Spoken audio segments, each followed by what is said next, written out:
What is up, everybody? It's Talkin Brash. We're back again. It's Blackout Friday. Although, Blackout Friday is soon coming to an end, guys, because I've been getting blacked out every fucking Friday since we started this thing, and I just can't fucking do it anymore, you know? Like, my reputation precedes me, and it's getting me into trouble. Let's black out in the first hour tonight, he says. Richard Dicko North, what's up? Curtis Grant, how you doing, man? Fucking thank you guys for joining me. I forget what fucking episode we're on, but we're in the 20-somethings, the late 20s. It's been fun. November, we have a schedule change. I'm trying to tell everybody it's going to be Wednesdays and Saturdays from now on. Through the end of October, it'll still be Monday, Wednesday, Friday, but starting November, it'll be Wednesday, Saturday. Saturday is a matinee show. I think 3 p.m. Eastern. This way we can get our European friends involved, fucking get some guests. I already have some cool guests lined up from Europe for the first couple of weekends. So yeah, that's what's going on with the show. Also, my music's up. A lot of you've given me fucking some awesome feedback. I appreciate that. It's cool that the songs are up on Spotify and iTunes. Pretty much everywhere that music is fucking sold, you can get the songs. I'm pretty stoked about it. Please, guys, support the channel any way you can, either by listening to those songs or going to the merch store. It's LokiGuitarOfficial.com. You'll see the merch store there. We got shirts, hoodies. It's fucking hoodie season, full swing, even here in Nashville, Tennessee. Fucking the weather is fucking perfect. Boy, it's just lovely weather out there, isn't it? Today I will be drinking a bit of Tullamore again. I guess that's the go-to beverage. Tullamore. So, it is Blackout Friday. We'll continue that until November. And the way this works, that if you go to the website, LokiGuitarOfficial.com, go to the tip function, tip of $5 or more, I have to fucking drink. It just helps supports the channel. I can continue fucking entertaining you guys like this. It's awesome. Today I did like a mini guitar playthrough. Basically, that was actually just a test because I was mixing my playing with the song in Pro Tools and then editing the video. So yeah, there'll be a whole lot more of that. That's just like my first go around trying to figure out how to edit all that shit together. Fucking turned out pretty badass. And things are moving on, dude. The Nim Vin song, I think I gave him the final mix, and that's being mastered. So I'm stoked. He's ready to do stuff with that. And I'm recording a whole bunch of other stuff, so I can't wait to fucking get some of this shit settled. It's a lot, like just like all the rest of my music, a lot of it is just everywhere. I'm gonna try to do instrumental music this time too, like some guitar work and shit like that. What's up, Lynette? I've been meaning to for a very long time. I've been wanting to do an instrumental album, like a solo thing. And, you know, speaking of Jay on Wednesday, that really lit a fire under my ass. I'm really going to try to do something like that. So we shall see. Anyway, this just all means that I just love and appreciate you guys. And I can't wait to see you. I'm working on getting back out on the road. It's hard right now because everything's up in the air, but I should have some answers soon. I am working on it. There are things being fucking thrown around in a hat, so yeah, I'm stoked about that. And yeah, today I have a guest. His name is Rei. Apparently, I've known Rei since the first Gotham Road tour, where we met at the Milwaukee Metal Fest, dude. And like I've seen Rei all around. Whenever we would hit Florida, we would see Roz. He would be there, and fucking. I remember over in Tupelo, we did that fucking festival for that dude Rick. I saw him there. So yeah, I fucking known Rei for a while. He has a new project. He just released a video, Super Monster Party. It's Resident Evil. Was a video that I shared. It's fucking pretty fucking awesome. He's doing all this shit himself. So let's introduce for you guys my good friend, the awesome Rei. What's up, homie? How you doing? How you doing? Awesome, man. Awesome. Thanks for having me. Yeah, dude. Today I have epic production quality. There's blood splatters all over our windows. You can't see it because you're on Zoom, but trust me, there's blood splatters all over the fucking thing. All right. You bastard. Oh, Fucking so you're lucky you're not. I didn't tell you about Blackout Friday because I really don't want to do it anymore. okay. But the last 5 guests that I've had on Fridays. So I Okay. have a gimmick where anytime that someone tips me on the website, we have to do shots. Nice. And the last 5 guests I've had on Fridays have been completely hammered by the end of the fucking podcast. Oh, so you're saying I I'm should drink too? I mean, you don't have to drink, but if you want to drink, you can. It's actually encouraged here. Okay. But yeah, dude, the last 5 guests have absolutely been destroyed, like all of them. By the end of the show, I can't even ask them questions. They can't answer it. It's fucking crazy. Yeah. Nice. So All right. anyway, dude, we were just talking a little earlier about how our first fucking meeting together and experience was the infamous Milwaukee Metal Fest that I always talk about, where the band I was playing in, Gotham Road, we got called the worst band in America from that. There was a review that said we were the worst band in America. I can assure you And- guys were not the worst band in America. We had that title. So. Right. And that was a production of Hollow Point Management, I believe it was called. And that it was that dude Marty, I forget his last name, Marty something, and Sean Baruch. Right. And you've had experience with Sean. We were just talking about that a little bit. Right. He's not exactly our favorite character in the world, right? So like, No. you know, sometimes it's awkward to talk about him, but this is Talkin Brash where we could talk a little shit on whoever the fuck we want. So the reason we worked with him was when I was doing a guitar tech for Graves, Marty was around those guys and it looked like they knew him. And my experiences in the Graves tours was that he wasn't their manager or anything like that, but he did help them, hook them up with like producers and engineers and shit like that. And he fucking put Graves up in the Riot Hyatt. They fucking recorded with Ron Gowdy, I believe, for a week.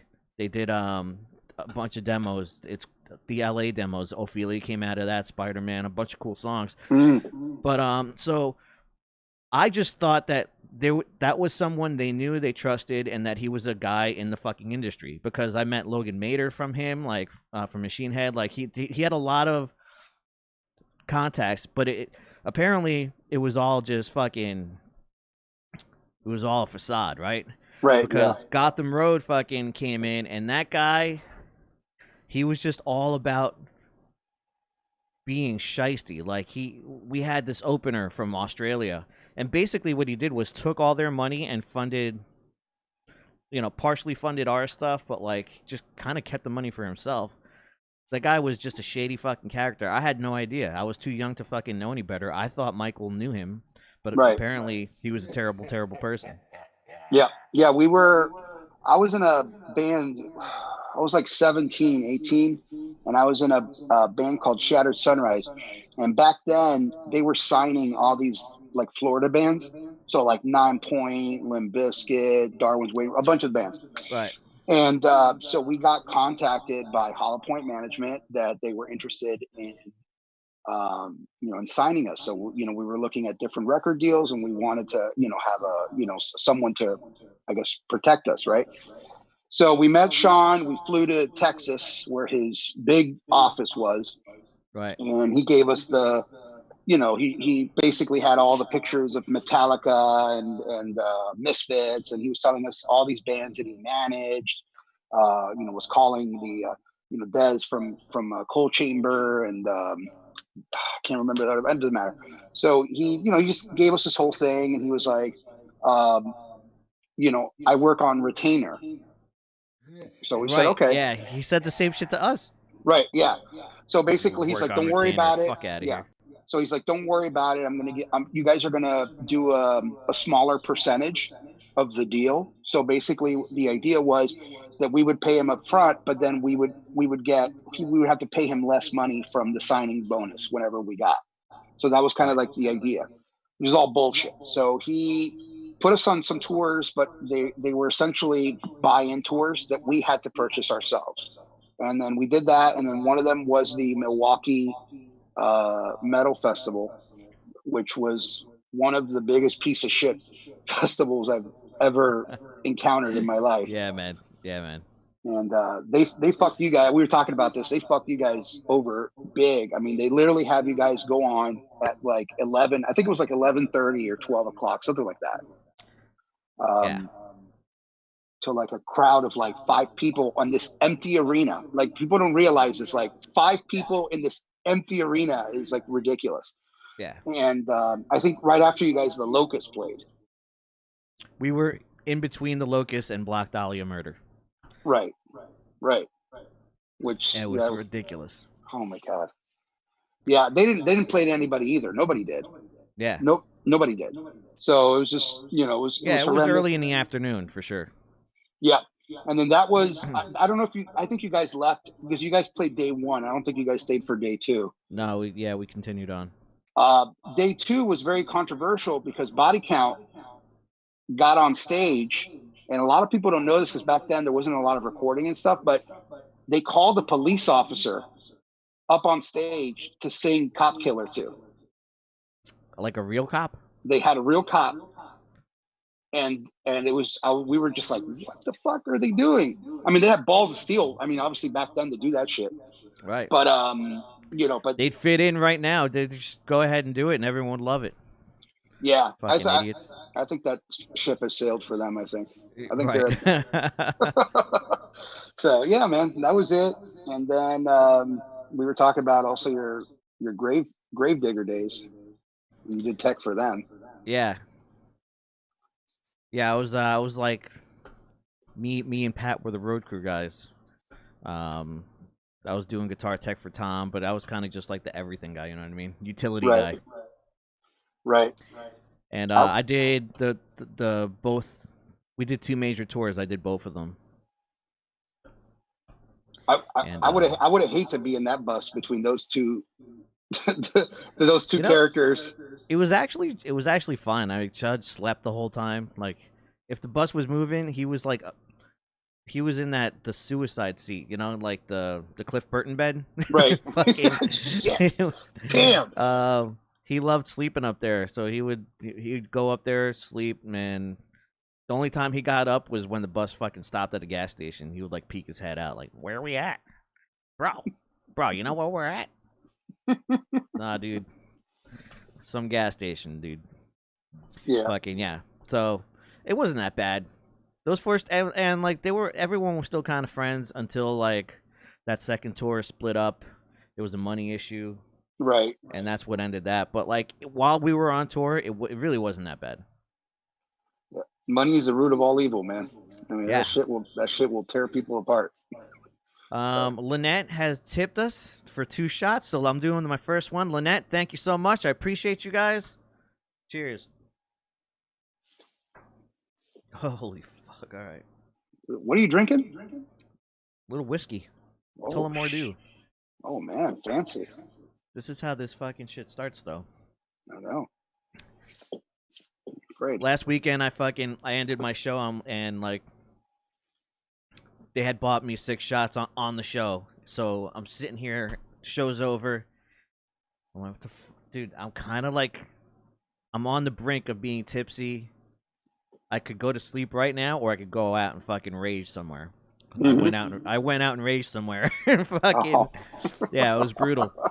And then like, there was evidence of me eating Taco Bell. I don't remember eating Taco Bell, but the evidence was all around. Oh my god! So you don't remember what you had from Taco Bell? So that's even worse. Right. The after hours menu isn't the very best. It's not the best selection of food you can have. Oh my No, god. none of it's healthy. I didn't give a fuck. It tasted delicious. You know what's funny? Taco Bell's, and you guys toured a lot California. When we toured California, we actually toured with JV. JV played guitar for us on that tour. Dude, I And remember that now. Yeah, you're right. right. And it's funny because JV came in, and he came in when we couldn't. You know, like every band has that moment or that year or 2 years where they just can't fucking stand each other. Like it's just Right. like it's like a business.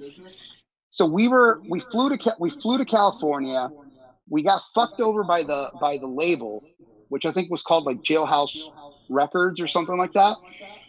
And we got fucked over. They booked us with a bunch of psychobilly bands, which has nothing to do with horror punk. Some people's like, so we were using. So they told us that we were going to be using backline. So the backline that they were giving us was like rockabilly shit, like that Right. we can't play out of. So I remember Joe playing like out of this like little like fucking like barely distortion Oh like my an amp god. this big and shit.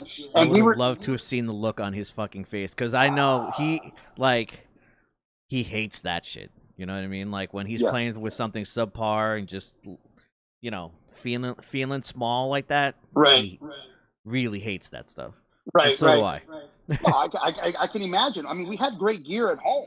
You know, it's just Right. that to fly to California was easier, and but they just it was just a fucking nightmare, and like we couldn't, we were just like we just like hated each other. Like we love each other, like we're still friends to this day, but we just everyone, with the exception of Yeah. Joe. Joe was the only one that was just like everyone just be okay. You know, like he was just like this.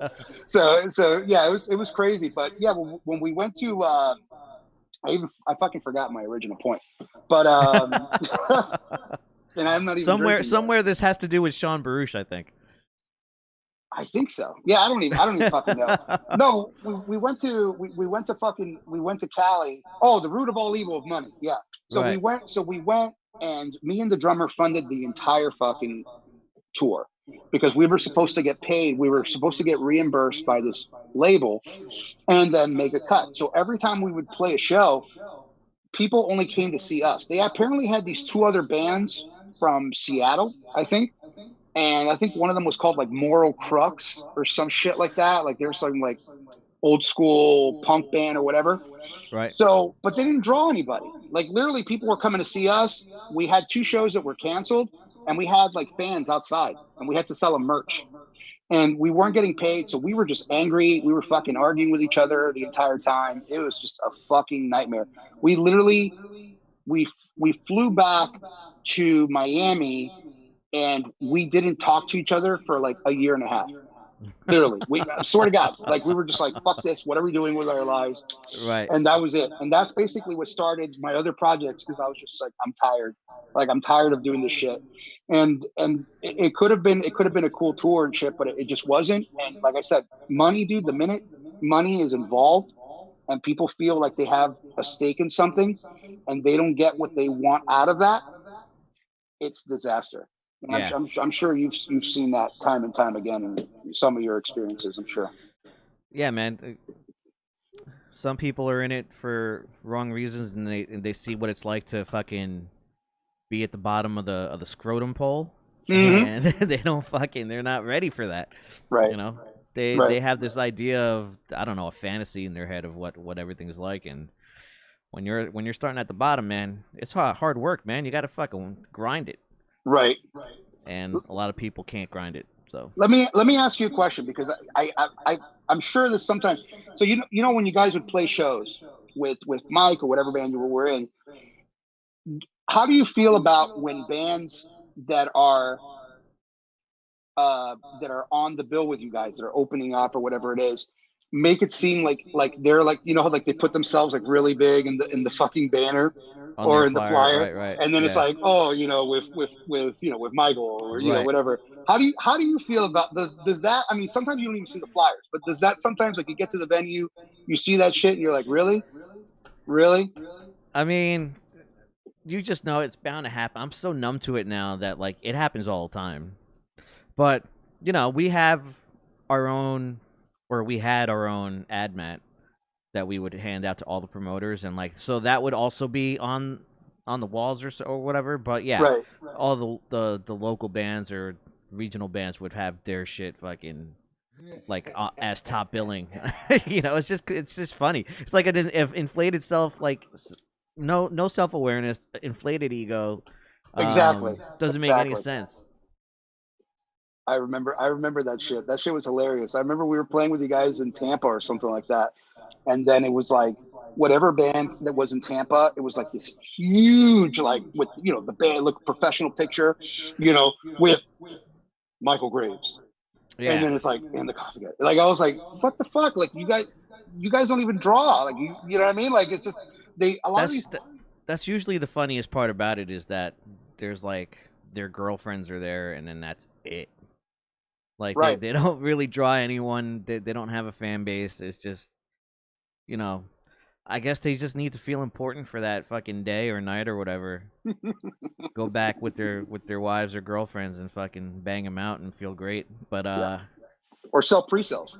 Or they right, sell like a million pre-sales for a promoter to play the venue, and then they feel yeah, like they own it for the night. and like I guess for like weekend warriors who have like day jobs and shit, they just end up buying their fucking tickets themselves and not to any fans. So like, like they just fucking buy it out, pay to play and shit. Like I don't know, man. I don't get it. I've never done that. When we Nor did our should first tour. anyone. No, well, you know what? Like, see, like in Miami, before I used to book bands back in the day, and before that, when we went on our first tour, we realized that all the venues, especially like New York, New Jersey, like those types of places, they were having bands sell pre-sale tickets in order to play before us, and then depending on how many pre-sale tickets they sold, uh, that would determine their spot on the thing. And I believe there was I think it was in Queens. It was called the Red Room or something like that. Back. I Right. mean, we're talking about 20 years ago. And the promoter was like, yeah, that's how we do it, and basically it guarantees us paying our bands, and this and that. So we took that format back to Miami, and that thing lasted about maybe a year. Bands were like, fuck this, we're not selling pre-sale tickets. We want to get paid, which is another thing. There's bands that can't bring people into the door, but then they want to get paid. And I know there's like a controversial line there, but I think sometimes bands don't realize that nobody wants to fucking see you right now or ever. Right. And for you to tell a promote a venue to say, hey, you need to fucking pay me for going on stage. This is our art form. You know what I mean? I think it's bullshit. Like, you have to earn those stripes. You can't just go to any venue and say, oh yeah, I want a fucking $1,000 to play. It's like, who the fuck are you? Yeah, there's a lot of people just have no fucking idea. Right. Right. It's bullshit. That's why I just stopped doing that, because I was like, if you can't fucking bring 100 people in through the door, Yeah. what, you want me just to give you money to to play? It's like, no. I remember when we booked you guys, we used to do the pre-sale system. And if you Yep. remember, in Miami, you guys used to always have an amazing crowd. And it was like half of fans that were diehard fans of the group, and then there was other people that were there because it was like a festival. We always made it like a festival setting. So we did the pre-sale thing, and it always helped and guarantee, because I know sometimes you guys would play and get fucked over. You guys would play, and then at the end of the night, it's like, oh, sorry, we don't have any money to pay. Yeah. Back in those days, in the Gotham Road days, it used to happen. More often. Recently, it really had just stopped happening. Right? In the tours we had been doing recently, it was pretty awesome. But back then, different story. Fucking people were just running all over us. Yeah. Yeah. But I remember we had a bunch of pissed off people because you guys came and there was like no makeup, and everyone's like, what the fuck? I'm like, what does it matter if they have fucking? No, we want the fucking makeup. We want the makeup. I said, come on, man, I can't fucking control that shit. And then I remember, like, when you guys came around the second time, like, I was talking to Ross, that was your booking agent, and no, I guarantee you they're gonna be. It was like the selling point. It was like, they're gonna wear yeah, makeup. yeah. I was like, okay, they better wear the fucking makeup. So yeah, I remember that big. But you guys, no, you weren't. No, wait, not you weren't part of the first tour. The first Michael Graves tour. I Yeah, I don't was. remember. No, because are you sure? I was the guitar tech. When Jason and Joe were playing? That was not the first tour, but I was not there when Jason was playing. But that wasn't the first tour. That was the second half of the Punk Rock is Dead tour. That's right. That's right. I remember. Okay. Okay. That makes sense. So you did the very, very first one, but you guys weren't doing the makeup stuff then. Right. Okay. That's what. Okay. That's why. Yeah, I he was got you. getting a little lazy. Apparently, there's an echo on your voice that people are saying there's some sort of echo on your end.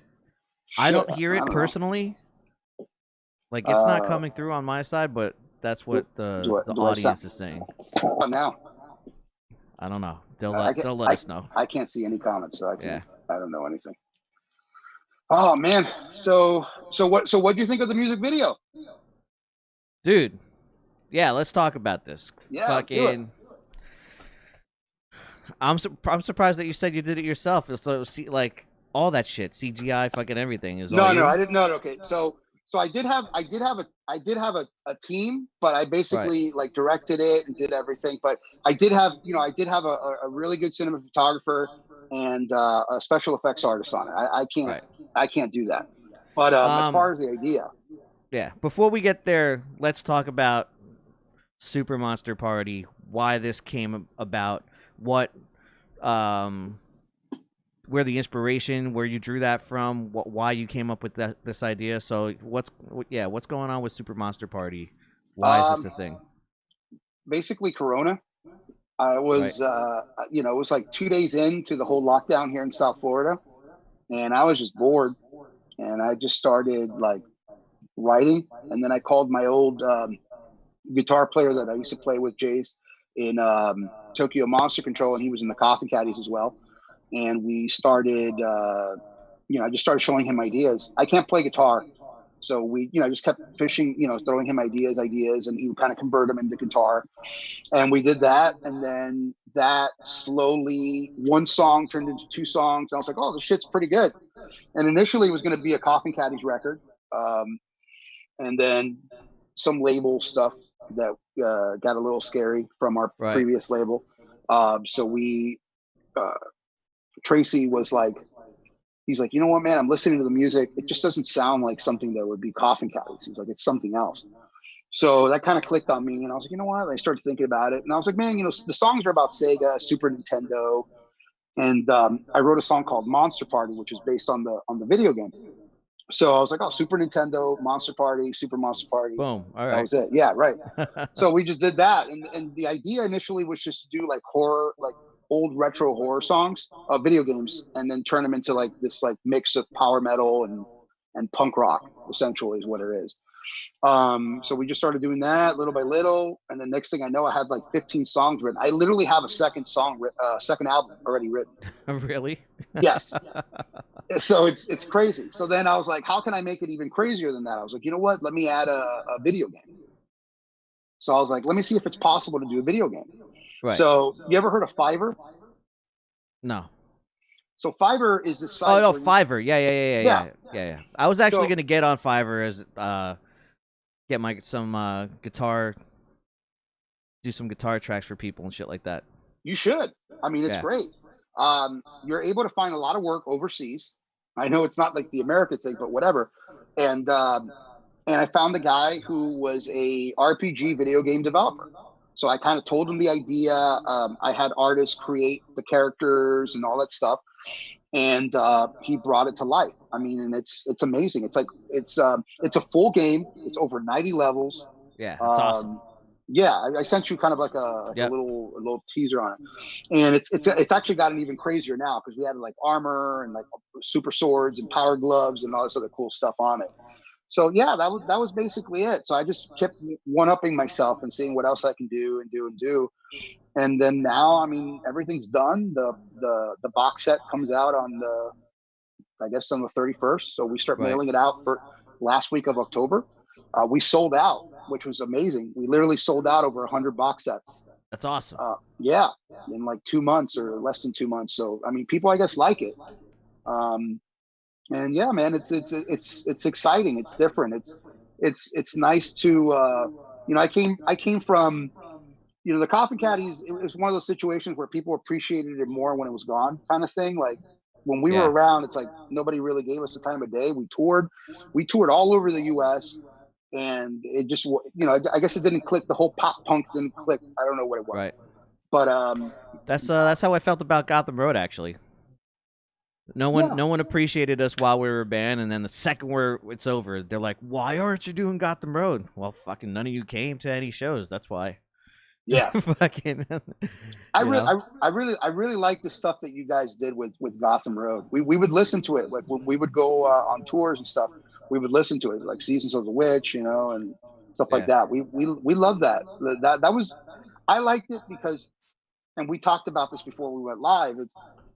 It was outside of the box. Sometimes people are so afraid to kind of go outside of the box that they actually limit themselves from what they can really do. And I felt that you guys really pushed that envelope. Like you guys weren't really trying to be a horror punk, Yeah. entity. So It was kind of just what came natural to me, man. Like that's just the way I write, and I didn't try to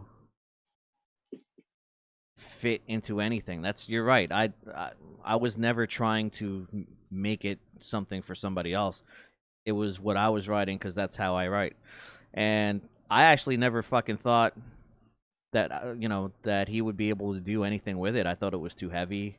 I could have never imagined him doing something over it. And then one day he came down into the basement while we're playing and just started freestyling over it. I'm like, holy shit, this is awesome. Like, yeah, so it just kind of fell together like that.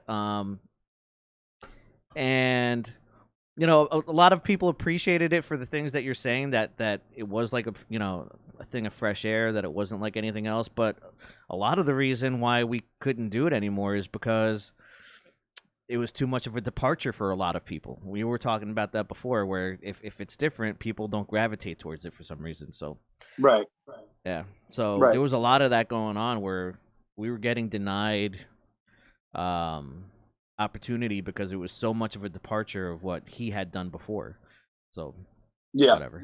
Well, I guess it's an example. It's an example of a band that was ahead of its time Yeah. musically. Like if you guys like I think it would have done great now, especially with production and way things are now.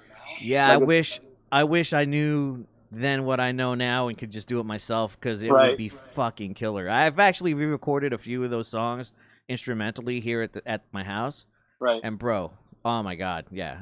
I wish it was fucking that we were just doing this now instead of then. Oh my god. Yeah, you guys Yeah. would have killed it. Summer's End was another band that was really good, man. They were doing Yeah. oh shit, look at that. Oh my god, they were great. I remember when I listened to them, I was like, man, these guys are, I mean, I'll be honest, the reason I listened to them was because they did that song with Mike. So that was why. But when I listened to that album, I was like, man, this shit is killer. And the Yeah. guitar solos and all that stuff. Johnny could play, man. Yes. Yes. Johnny It could was a play. great band, just tight overall. It was a solid band. I'm sad that they're no longer, playing. Yeah. They would have been awesome these days. Fucking people are saying that they dig the songs that they've heard. They like the video. They're Thank saying you. they're commenting on your mask, saying that you're all in. Because Joe, Yes. when I do the podcast with JV every once in a while, and he has Right. the spooky lights in the background, but Right. he's never all in with the mask. People are appreciating the mask. Oh, So yeah, you're getting a appreciate lot of you. love from the comments section. Thanks. I appreciate it. Thank you guys for listening to us. We're glad you like the songs. I'm trying to get this guy to to be on the record, maybe on the next record, Right. and maybe pop in a solo here and there. This guy is a freaking beast on the soloing. You should do Yeah. more. You should do more of that. Yeah, I'm working on it. I recently recorded a solo for someone that I'm stoked for that to come out. Yeah, I need to do more of like session work like that. Carly, what's up? Fucking, I'm gonna do the second shot now because Lynette brought me two. So cheers, Lynette. I fucking Oh. appreciate you. I love you. Cheers. Let me see that shot glass. What is on it? Oh, nice. Yeah. Oh shit. Okay, I thought it said Yoo-hoo on it. I was like, oh, No. that's crazy. That's a crazy shot glass. But Yeah. yeah, man, it's just, this band's a product of that. It's just a product of being confined, and I've always, I grew up with the whole like video game thing. That's what I did. My mom got me a Nintendo when I was very young, and then I fell in love with it with Sega Genesis, Right. and I got the old before Sonic, I got the one that had Altered Beast on it. So we we're all everyone in the band is like nerds. Like we're all nerds. We all go to conventions. We all like playing video games. Where you know what I mean. And I got a good group of guys. Really great guys. Who's playing on the album? So I have the two guitar players. Jay, he's been with me, man, for 15 years. And so he was on the original Caddies record. He was on the second EP, and he was with me in Tokyo Monster Control. And then Emilio, who's on bass. I've known Emilio for like 20 years. He's actually the bass player for Ingwe Malmsteen. So Get the fuck out of here. yeah. That's So awesome. yeah. So he's got a recording studio here in Miami called Arc Sound. And he's a badass, man. Like he is just a badass. The guy's got perfect pitch, so he makes me look good. Let me tell you right now, like if it wasn't for him, I wouldn't sound as decent as I did on the record. Manny, he's the other guitar player. And then basically right now, as far as like keyboards, we initially were going to be 3 guitar players, and I kind of scaled it down. So now, I'm trying to get a keyboard player, and then the live drummer that we had is no longer playing with me. Right. So yeah, so I've been that's been my big issue, trying to find a drummer that can actually play the shit. It's a story of my life. Oh my God, yes. Everyone drummers are always the ones that are either last to the table, or because there's so few good ones, and the right. good ones that there are stretched thin because they're all in like 3 bands each. Right. Right. And like they know their value, so they always go to the highest bidder. Yes. So that's one of the things that my producers always said. It's just like, he's like, just wait, wait till you guys are actually touring and stuff like that, and just worry about it. Right now, it's like, if you get yourself a really good musician, they'll learn how to play the stuff in like 24 hours and be ready to go. How it is, so yep. But yeah, man, that's basically it. Right now we've been working on the actual stage. So essentially what we're doing is all our components, so all our amps, our lighting, everything is actually already on flats with wheels. So they literally roll in and out of the trailer, and then all our guitar cabinets are custom. So I can't show them yet, but essentially all our guitar and bass cabinets are arcades. So they're actually fully playable arcade machines. Really? Yes. Yeah. So it's it's really fucking crazy. So literally our stage show is literally like you're inside an arcade. So that's kind of the the idea. I'm very much about the visual, and I think that what's kind of been missing is that, I don't know, that you can really escape, for those 40 minutes, 30 minutes, an hour, whatever you're performing, that people can escape that I mean, now with fucking politics and this and that, and there's so much hatred and confusion in the world. I think when concerts open up again, I think people really just need that escape, and we want to do that. That's one of my big goals. I want people to kind of listen, and for at least those 30 minutes, 40 minutes, it's like, what? I don't give a fuck if you're red, blue. I don't care if you're right, left. I don't give a fuck, Yeah. I'm just, it's like we're having a good time. So that's kind of been my end game, I guess, if you want to call it. Trying to drink water and I can't. Hold on. Damn, look at that. He is into the gimmick, folks. Do you like wrestling? I love wrestling. Is this where your sticking to the gimmick comes from? Yeah, man, it's that old school, Undertaker, don't ever fucking break character. You can't break down the fourth wall. No, man, no. No, I mean, I take pictures without. I'm not like fucking Ghost and shit. Where the guy tried to hide his identity for like 5 years. Dude, You for know, a while, for a while, I was like on this path of losing a lot of weight. I And remember. I started saying that I was the singer of Ghost, and I was actually getting booking requests for Ghost. Really? Yeah. By people that didn't know me. Like, obviously, my people know me, so they're like, "You're not the fucking singer of Ghost. You're stupid." But for people who didn't know me, they thought that I was a singer of Ghost. Let me ask you a question now, since we're on the topic of secret identities. Right. Is Chip ever coming back? I gotta lose some weight for Chip to come back, bro. This lockdown has got Chip not feeling so great. If you guys want to see Chip again, put it in the comments below. I can't even see what they're writing, but just put it in the comments below and give them some motivation. I don't think maybe a lot of people don't even remember who Chip is. Oh my God, they have to remember who Chip is. My comment people, because I know my European people, they have no idea who the fuck Chip is. People in the comments, do you guys remember Chip, and do you want him to come back? So, my Canadian friend is, we don't drink water on this show. It's called Blackout Friday. All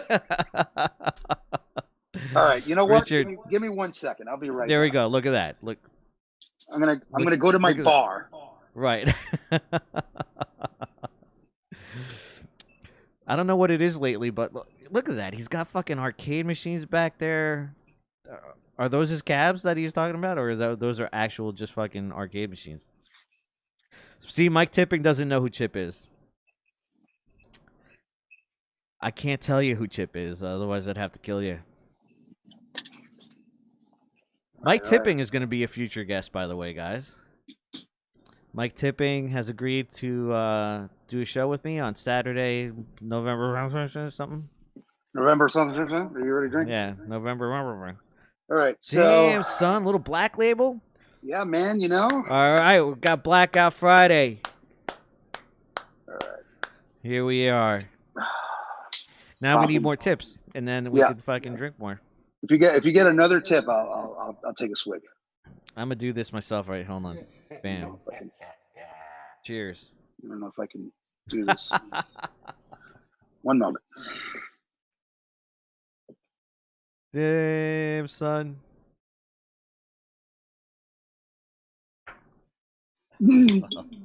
Oh, that was two shots. Yeah, that was more than enough. Yeah.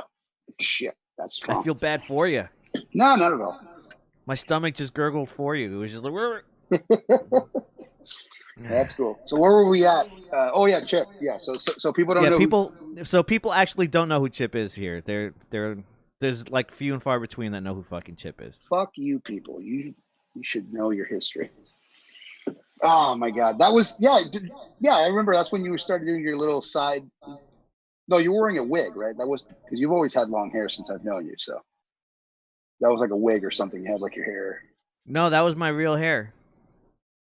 I was just fucking. I would comb it over. Oh shit. Yeah, I would just fucking comb it over. Chip is my alter ego. He's a hipster from Nashville. He was in Nashville before it was cool to be in Nashville. Oh, I thought he was your answer to Garth Brooks. No, Chip. Oh man, we just got a tip. We got to do another shot. We'd have to do it immediately, but we got one. So yeah, Chip was my answer to. It's funny that you say that. It could have been an answer to Garth Brooks, but no, he's just.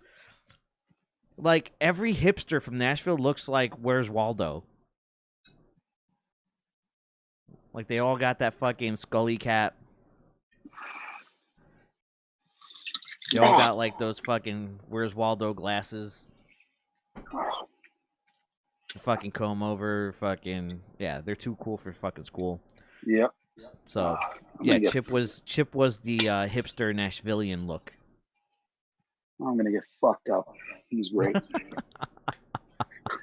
I'm not taking shots. I'm just like chugging as much as I possibly can. Yeah. I mean, that's how it usually goes around these parts, man. Oh, I hate you guys. All right. So Someone's asking if a straw doesn't fit in the mask.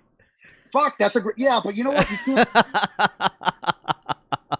can't. Okay, so here's my theory with straws, right? You you Right. you can't look manly and drink from a straw. But you're wearing a mask, so you can't. Your facial expression is not going to change. Yeah, but it's not like Right. like monstrous. It's like you sip in like Right. I can't do that. But that's I actually forgot. not a bad idea. I forgot whose bit was that. Was that Carlin's bit? George Carlin said something like, "You can't look manly if you're sipping from a straw" or something. You're right. I guess so. I can't remember who it was, but Yeah. I remember hearing it. Yeah.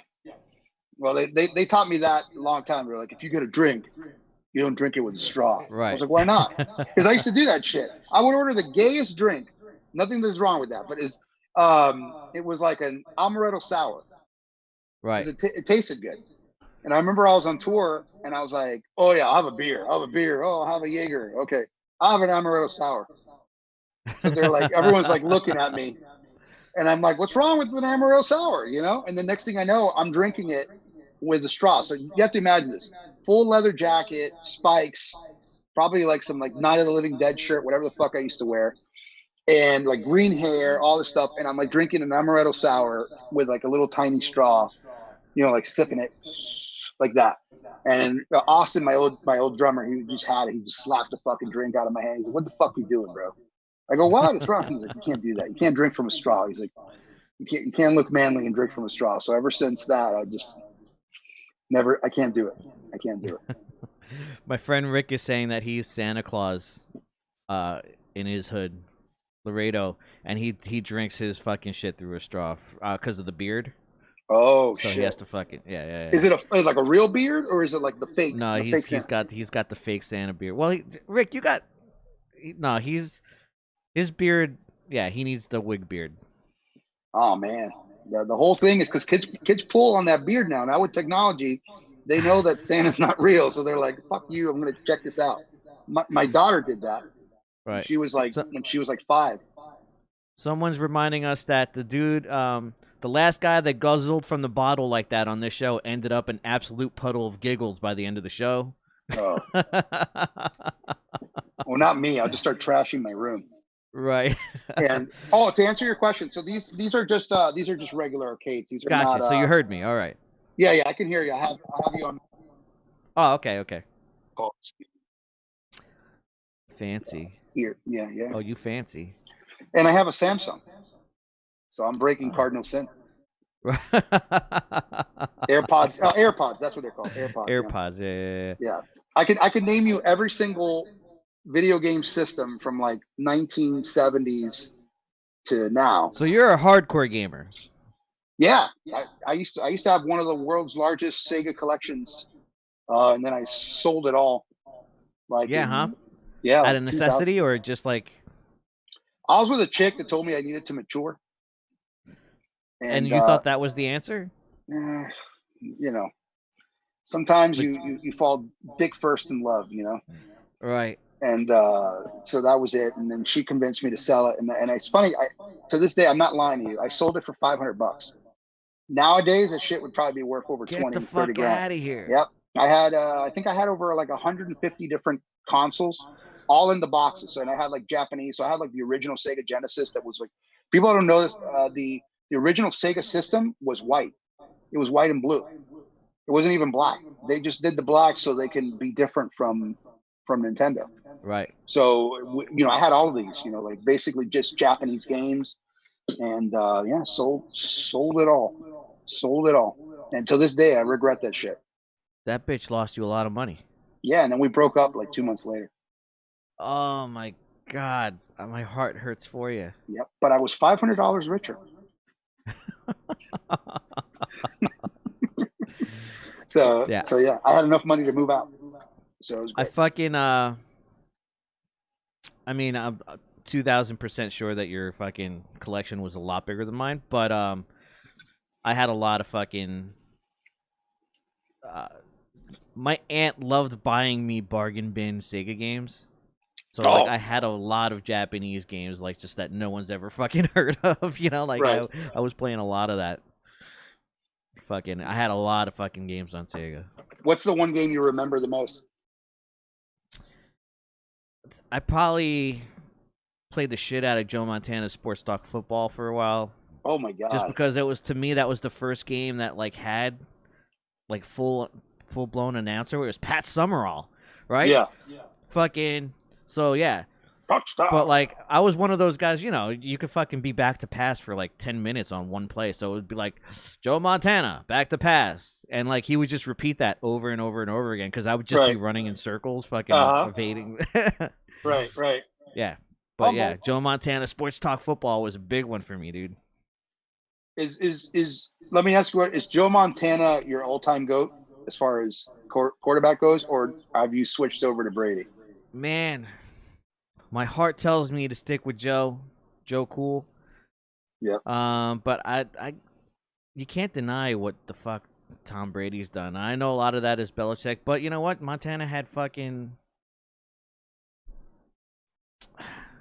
He had a great coach too. Bill Walsh was a maniac, and that season came after that. Like, so yeah, I'm gonna have to say Tom Brady. It's hard to pick contemporary people as like the greatest of all time, but I think Tom Brady has actually done enough to fucking warrant the greatest of all time discussion. I know it's a debate. I just think that when Joe played football, it was a lot tougher.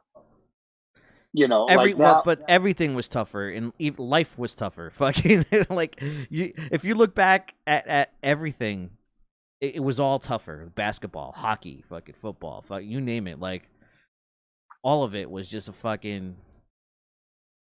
lot tougher than it is these days. Like everything now is just a soft version of. It's not even the same sport sometimes. Right. They were trying to, I think it was a couple of years ago, they were trying to remove the kickoff. Yep. And people were like, "Are you fucking kidding me? Like, really? Like, you're just gonna?" But a team game is still a team game. You know, think about all the people who don't win Super Bowls, but still Tom Brady did. So even though the game is different, I wouldn't say tougher. It's just different because they all play by the same rules. Everyone from today still plays by the same rules of today. You know what I mean? So. Yeah, but they go after you. But like, for example, like when Joe was playing, like, you know, they really didn't have a lot of protection for the quarterback as far as late hits and shit. So I mean, people would clip you. That, you know, they'd fuck you up. Yeah, you know. So, but what I'm saying is that everyone today also plays by these new rules. So like, you don't see Aaron Rodgers winning 6 Super Bowls, but Tom Brady is. You know what I mean? I mean, like, so he's still at the upper echelon of great quarterbacks. So I don't know. I could see it both ways. I love my era, but like, man, you can't deny it. That guy's great. Yeah. I was lucky enough to, you know, I was in Miami, so we had Marino and Don Shula. You know, one of the greatest quarterbacks to never win win a Super Bowl, you know? I mean, if you go by rings, obviously Joe, I think, you know, if you want someone that was just like laser focused, can shoot in the pocket. He did get a movie out of the deal. Ace Ventura is fucking. Yes. Where he's basically stalked and tormented by a transvestite. Well, the whole thing is, it's about him fucking up the hold, the place kicking. Right. He didn't do it laces out. That's right. Did you see that post I did? The if you don't know who this guy is, you never right. That was a great movie, man. That was fucking hilarious because no one in a million years thought that was going to be the detective, you know, doing that shit. So that was pretty funny. That was cool. So what games are behind you right now? So I am a big fan of fighters. So I have Street Fighter, I have Mortal Kombat, and Marvel Superheroes. Damn. Okay. Yeah, and then I'm getting NBA Jam. Is there something else over there to your left, I guess, or is this way? Right? No, that the other way. Yeah. This way. Yeah. Just my little recording area. Okay. And then my Venom stuff. I have like a Venom collection, so I have that. And then that's basically it. This is more like The Office, you know, like the Office, you know, kind of make shit up, and then board games and stuff. But typically, I have like all my. You can't see this here, but I literally have. I'll show you some. So I have like these boxes that come already with like 50 games in them. So I have every single one. I went and I bought every single one. So literally, I can play every single game from the 70s, 80s, 90s, and today. Right. So we have some wise asses now that you mentioned Street Fighter, and my friend Rick is saying that he'd school all of us in Street Fighter. that's fine. That's fine. Right. That's actually one of the ideas that I have is I'm trying to do the world's longest album. So we're actually opening up a Patreon page. So we're gonna let people download Don't we have limits on data? Like, first of all, what is the world's longest album? So what we're doing is so on our Patreon page, when we open it, we're going to give people 5 new songs. And then every month to 3 months, we're going to add an additional 5. We're calling it an expansion pack. So we're going to have a fighters expansion pack, which will have songs based on all the like fighting games and stuff. We're going to have like a Respawn, which is on shooters. So like Gears of War, Halo, stuff like that. And then we're just going to keep adding and adding and adding and adding. And I'm trying to see if I can do like a 100 song album by the time it's done. Obviously, it'll just be digitally online.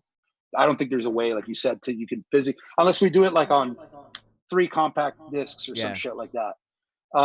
Which actually might be kind of funny if we we could do that. But that's kind of the idea. So I like I said, I got like 2 albums already written, one that's just released, so we'll see how the other one goes. It's not released yet, right? Like it comes out on Halloween. Well, initially it was going to come all together on the 31st. What I did is I released it on Bandcamp. Gotcha. So we released the record. It's 25 songs. So it's 12 actual songs, and then about another 14, 15 instrumental interludes. And that was another thing. We actually I hired an actor. I also did some of the voicing on some of the interludes, and we literally created a whole story. I really wanted to do the whole like kind of power metal thing where you kind of had this whole thing. So did you get the voice actors from Fiverr as well? Yeah. And do they have? Because I've never actually looked into the voice actors over there. I've seen other things, but like, do the voice actors have like a snippet of their voice to even know? Yeah, do they have like 5 second fucking? They give you different samples. I actually do voiceover work, so I've done like voiceover works for like animes and stuff like that. Right. And yeah, I mean these guys are really, really good. Can you give me one of your voices right now or no? As far as like an anime character. Ooh, I can't disclose that right now. Damn it. Yeah, I can't disclose that because then you would know, and then you'd be like, "Oh, you do that voice." No, we usually do it for like in Spanish for like Central America and stuff like that, or just doing like different. Can you give it to me in Spanish? not with this fucking thing on. And I've been drinking. No, fuck that. That's a trap. That's a trap, Carlos. I know you. Carlos, Loki, I don't even know what to call you anymore because I've been taking swigs of this shit. Yeah. Hey, listen, for a long time it was a cardinal sin to call you Carlos or Joe. I never cared. Call him JV. I never cared. He he's got a different sense of what he wants his image to be. I could give a fuck. I'm just one of the boys. You know what I mean? Like if you see him, tell him I miss him. Right. Because he apparently. I'll see him on Monday. Well, there you go. Tell him I miss him because he never talks to me anymore. He's too cool. He's too famous. He's too famous. he's dealing with his own life, bro. That's I all. know. Yeah. I'm fucking around. We all go through it. But I do miss the guy. He was really good. I listen. I know. To me, what was he doing on the Coffin? He was playing guitar. He was playing guitar. Yeah, I tried getting him to play on on the super stuff because I thought he'd be. I always look for people that visually on stage, like they do that. And to me, hands down, and this is just my opinion. I know everyone has it. To me, hands down, stage performance, and playing as well. To me, Joe is always been my favorite bass player. I don't think visually on stage, his intensity, the way he does, playing with him, knowing his routine. You know, I'll say he kind of gets into the groove of things. We're like wrestlers. Right? Yeah. He Uh, used he showed me his hair trick. You know, he got his hair yep. all slick. And honestly, he's always been my favorite. Like if I can have like a band, like a Mount Rushmore of band members, you know, in a band, hands down he would be the bass player. But he always tells me that he hates songs with crazy technical guitars in them. He's like But he I was just in a want. death metal band with me where we had crazy technical guitars in it. I think he doesn't like the soloing shit. I don't Right. think he's a big fan of that whole power metal, you know, Yeah. shit. Yeah. So, but yeah, but he's hands down, man, hands down. At least to me, he's one of my favorites. He understands stage presence. You were a great guitar player too, man, and with your backups and stuff like that too. So don't kid yourself. You commanded that stage, and that was, let me tell you, man, being a guitar player of a band like that is not easy. It's not easy. And you know, you always made it, and I'm not blowing smoke out your ass, but you always Right. made it like it was about you two. You know what I mean? Yeah. And it was Yeah, really, yeah, there was a mutual respect from the audience and from everyone, that it was really a combination of two of you, you know, not just this one guy. So for you to earn that, respect, it was a combination of your playing, your stage, and then also just your demeanor, yeah. who you were. So kudos. Thank you, brother. I appreciate that. No, Yeah. man, for sure. I believe, coming in the horror punk, I don't think you were really ever into the horror punk scene, but back in the AOL days, you know, every fucking band was just like, I was in Mr. Monster, bro. How you gonna say I wasn't into the horror punk scene? well, I'm saying like by the time you were like in the Gotham Road stuff, and oh shit, really? Again? Well, I'm just doing it for fun. Oh, okay, I already did that earlier. Okay. But yeah. No, because see, I never, okay, how do I put that? I never, once you were playing with Mike, I didn't really consider you guys like a kind of like a not like a local horror punk band, like, you know what I mean, Right, like right, right, right. us. And I got you. so I know what you're so saying. so all these bands were basically just like, hey, how you doing, brother? Hey, you're doing great, awesome. And then like, hey, fuck that guy, or fuck that band, or they suck, Yeah. or they do that. And I remember it being a very toxic community, just everybody just talking shit about each other, Yeah. instead of kind of like, working together and bands really becoming friends. And I was always very envious of the whole like West Virginia crew, because Right. they always seemed to, everyone seemed to really support each other, and so we couldn't get that. And especially coming from Miami, where, it's all Spanish music. So if they saw you, dressed in black or whatever, they thought you were crazy Satanist. So it was just hard, but that's the big thing. And so that always from the scene rubbed me the wrong way. And I think that people didn't really appreciate the people that were there until Yeah. those bands were around anymore, or the individuals were not around anymore, and I think now we're learning that more than ever. So yeah, man, if I think you're an awesome guitar player, I'm going to tell you, and I'm going to, and I'll tell you off the screen, like some of the shit you showed me, I loved it Yeah, I before. appreciate that, brother. Yeah, I wish you would release more stuff. I really do. I really think that you should stop holding on to shit and let it out. I have held on to. The people have no idea how much shit there is actually in my Yes. fucking Yes. on my hard drive that I've never let out. And you should. You should. Yeah. What? For a long time. All right, so for a long time I was writing for Joe in Darrow Chemical Company, Okay. right? And I felt there was only a certain amount of keys that he could sing in. I'm not talking shit about his singing, but Right. he's got constraints, and I'm sure he's honest with that. Yeah. And so a lot of a lot of the stuff I wouldn't use for him, I'm like, well, Joe, just won't work for him. Right. So there's songs that I had for Joe that just I have on the back burner, and then I never did anything with them because I was doing that, and then we jumped right into Michael, and I started writing songs for Michael, but I never got the fucking go ahead to fucking do anything with him. So there's Right. just a bunch of songs like that, and I was kind of just busy for a long time. There was a stretch there where we were just touring like animals, dude. Yeah. And I was writing songs, but I wasn't I had no plans on ever releasing anything, right? And also because I don't, I'm one of those dudes that I hear my voice, my singing voice, and I just can't. I fucking hate it, dude. And it's hard to do it while I'm mixing, and then I'm super in my head about it. Right.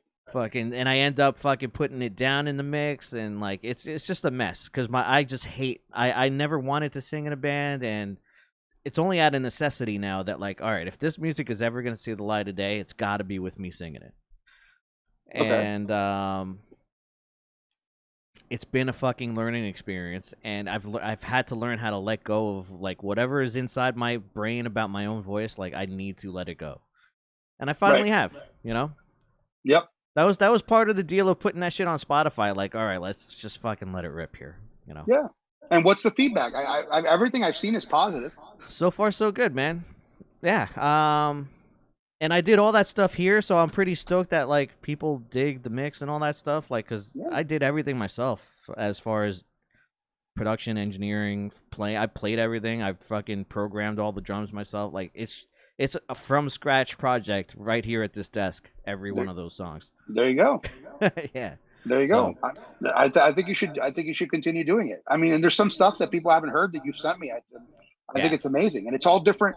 It's all different styles of music, and that's one of the things that's awesome. It's like it's not just like, oh, it's like I'm doing this. That's just this style. You know what I mean? It's like it's different styles. I did. Have you actually gotten a chance? And I won't get mad at you if you don't. But have you gotten a chance to actually listen to the tracks on the record, like Yeah. most of the tracks? Yep. So one of the things, if you notice, almost all the songs kind of have a different style, and I did that purposely because I wanted more of the songs to be more about the the game that we were talking about. Right. And I just felt, I was like, you know what, I'm going to do something that I want to do. So if I want to add blast beats on this section, I'm going to add blast beats. If I'm going to do crazy instrumental, like choruses and stuff like that, I'm going to do that. And the idea was always, people say, oh, punk and power metal can't mix. Okay, well, fuck you, I think it can. Yeah, it can. Yeah. Yeah, it's like if you learn basic theory, the fundamentals of punk and power metal are the same. 3/4 Yeah. chord progression, just one played faster, one is downstrokes, you know what I mean, and one is all, alternate picking, whatever you want to go. So I understand the basics of that. So once you do that, if you really actually wanted to, you can experiment and add that shit to it. So I think it goes back to what we were talking about, where people don't want to go outside of the box. People just want to stay. And I almost fell for that, because when we initially were going to release it as a Coffin Caddies record, I kept telling Jay, oh shit, yeah, but it's just too much metal, or it's too much this. And I was actually holding myself back Yep. from putting out something that I'd be really proud of. I was more concerned about what people were going to think. So in the sense, it was very similar to you, where it's like, oh, it's not right, it's not this, it's not that. Once I let out those restraints, I literally just did whatever the hell I wanted to do. And it felt so liberating just to do it. And it was just, I couldn't wait to release it, because I was finally doing something that I was doing for me. And I wasn't trying to create something for an image, or, for something else. So I think for you, man, you should just do it, man. Just release. I mean, you could do it. You could release a record every week if you wanted to. I mean, you have the recording gear. Right. I definitely do. Yeah, do it. Fuck it. That's one of the things that I have stopped myself is I never stop myself from recording anything. If it's too metal, I don't give a shit. Like, Right. I have like extreme death metal recordings of myself. I have punk rock. I go the gamut, and I Right. never stop my ideas. I at least record them. That's one thing that I have practiced for myself, is to not stifle any of my ideas. So Yeah, but you should release. I would love to hear your death metal stuff. I'm actually right. very curious about that. Like that I could imagine. I mean, I can imagine you doing it, because I know you're a metal guy. But I had a death metal band already. There's a fucking full blown album out there with me playing guitar on a death metal record. Dude, you've been in so many. Everyone's been in so many bands that it's so hard to track every single band that I everybody's think you ever. might like it. It's actually pretty good. I was in a band called the Doomsday Prophecy with Joe. Oh shit! And Yeah, I remember that. Okay. yeah. And Is that the fucking band? Oh no, you were talking about you were in Duro too. I was in Darrow too, yeah. Okay, but at the beginning, not towards the. I was pretty much in through the duration. Okay. Yeah. Yeah, plastic. We did tours in Florida too. I remember we played some house party in Miami. See, nobody told me anything. Nobody told me anything. And It was I like actually, some it was a 4th of July house party, dude. It was crazy. It was awesome. someone paid you guys to come down and play a house party in Miami. For 4th of July. That's fucking awesome. Yeah, it was rad. That's cool, man. Good for you. Good for you. I like that record. That was a pretty good Plastic Smile, right? Yeah. Yeah, James Rowe did the artwork for that one. Yep. Yeah, I love James. He's that guy is insane. He almost did the album cover for us. He was like this close, but we ended up going back with the original guy named Chad Savage. He does a lot of like the punkin. Yeah. Right. So we and then we ended up not using that album. We ended up getting another guy because we initially were going to do it as a Coffin Caddies record. That's a continuation from the previous album. And then when we changed the name, we're like, it doesn't really fit. So then I found some guy on Fiverr, Johnny, and this guy does oil type paintings. So like the album cover he did. Yeah. So this guy does like for death metal bands and shit. And honestly, dude, like I don't want to throw numbers out there, but you'd be surprised. It's much cheaper to go on Fiverr and I've seen the prices. Some of it blows me away. You're only charging $35 for a fully produced track? Like, bro, I don't know. I've done some session work already where I've charged way more per track than what some of these guys are charging. You got to be careful with that because a lot of times some people are bullshit. Especially like India, like sometimes like people will post work that's not theirs. So sometimes you'll get gypped. I mean, you're protected through Fiverr, which is the cool thing. Right. So if you do get screwed, they'll back you up. But when it comes to these like musicians, there's actually you can look up YouTubers that will pay musicians. My visual guy is saying that you're gonna put him out of a job. Oh, he's on the fucking comments right now. It's like, this guy's gonna put me out of a job. Don't worry, Rick. I'm not gonna go on Fiverr and outsource my visuals. No. You're the man. No, I mean, yeah, I'm sorry, dude. I'm sorry. They'll do a whole album for $5. Right. But it doesn't mean that you're gonna get some quality. No, to be fair. So people like your friend, if they have enough experience, they actually will be put as what's called Fiverr Pro. Yeah, how do you get into the pro setting? You basically like if I wanted to go on there, how could I get pro status? I mean I don't know because I've never been on the seller end, but a lot of these people just have the experience. So like you playing in a band and stuff like that, right. You would probably qualify for pro. Some people have X amount of orders that they've completed, and they've been kind of moved up the rank.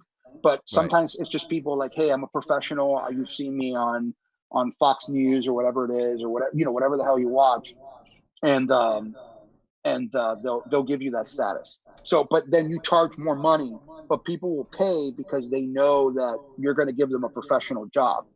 So it just depends. I mean, if you want to take the gamble, that's fine, but. I still use like local print shops and all that stuff here. I always believe in supporting local business, but I'm sorry, man. Like, if some guy's gonna do like some out of this world art, for $200, and the guy. Sometimes it's worth it, man. Sometimes it's worth it. Yeah. I mean, and these people are just starting out, so a lot of these are like college kids or whatever it is, and they're trying to build up a portfolio. So they'll charge pennies on the dollar. And they'll be there for 3 months, and then that's it. They disappear. A lot of the video game characters, I had people create them. I kind of create an idea of what I wanted them to look. You send it out to them, and I mean, they create it for $5 per character. I was like, shit. In these COVID days, is it because I haven't been on the website in a while? Is it super saturated right now with people trying to sell their talents? Like, is the website just saturated with a bunch of amateurs? Especially with like voiceover. Right. like voiceover work. Usually, it's more of the like the voiceover, the musicians. Those tend to be more American, and then there's some like European. I've seen some Russian stuff like that, and you know, you can kind of see that what they'll do is they'll record like pieces of the stuff that they've done, and then they'll charge you to create it or to, you know, play what you wrote for them, but then they'll charge you an additional fee if you want them on camera. That's the big thing now. So like you could, like, you have your green screen, you would film yourself playing that, and then they can use it for their video, and then you could do upcharges. So if they want for commercial use, it's like an additional Right. $10. So you know, you'll make at the end of it, you'll make, you know, I guess a decent. Um, but I don't know. I mean, you should try it out. It'd be kind of funny to see. I just throw you random shit just to see how you would do it. Yeah. But Just you should. a perfectly developed fucking, you know, fully produced guitar track. Or I've become pretty proficient at programming drums. I would do that for people. Yeah. You charge $100 to $200, you know, for a program for a full, you know, 3 to 4 minute song or whatever it is, Yeah. you know. And honestly, if they give you that pro status, they'll promote you, right? They'll always promote you in the top. So you should look into it, man. Yeah. Maybe it's money, you know. Nowadays, everyone needs money somehow. Yep. So it is what it is. What came first? All The the chicken. songs and then the video game idea, or the video game idea and then the songs? Like why did you choose uh the content of the video game as it is, and did that have anything to do with the album or vice So versa? okay, so it was like day 2 in the whole like COVID thing, and I was watching something on Netflix, and then this movie called Player One popped up, or Ready Player One, Right. and it's so I got really inspired. Like I just got really inspired by it, and then I was like, man, it's awesome. This whole world, you know, just this whole video game world. And I think that I've always been blessed in the sense that I could write songs out of my ass all day, choruses, verses. You know, I've always had that kind of like producer type mind kind of thing. Right. So I literally was like, okay, I'm just gonna write a song about Altered Beast, and then I just fucking I always write my style is always write chorus first, and then everything comes after. So I would do that and just write it, and that's it. So I basically had an idea of what I wanted to do with with the with the caddies. I wanted to make it like a theme of video games. So this record was going to be mostly about video games. But then when I changed the name, I was like, you know what? Let me just do everything about, you know, about video games. And there's so much material, you know, with video games. I mean, it's like never ending. Yeah. So, you know, that's the idea. Right now we're talking to a label. I can't say yet because I don't want to jinx things. Good night, But Chris, by the way. Are we gonna call Ubisoft and fucking get on an Assassin's Creed soundtrack or something?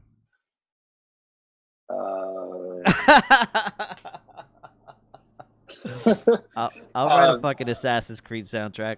Oh, now especially for Valhalla, dude. I could have did a whole Swedish metal thing for fucking Assassin's Creed Valhalla. Yes, that would have been awesome. Yep. Well, my goal is that we get the attention of Sega, and that we become the first band to be represented for Sega Records. Like they'll actually create like their own little a division of that. Oh my god, that'd be awesome, dude. Can you imagine that shit? Like a fucking I mean, nobody really buys jewel cases anymore, but right. like a nice like jewel case, and it's got that fucking Sega Genesis logo. Like the kid in me, like I don't need to make $1 million. I mean, it'd be nice, but that right there, dude, would solidify everything I've ever done in life. To me, like that to me would just blow my mind. But to answer your question, yeah, it was a combination of both. It kind of just rotated.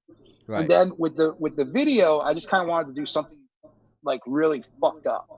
I was just like, how many fucking people can we kill in in one? And the idea was to start it off kind of scary, like, you know, like actually take it seriously, and then it just fucking goes crazy. And we got an amazing bunch of actors.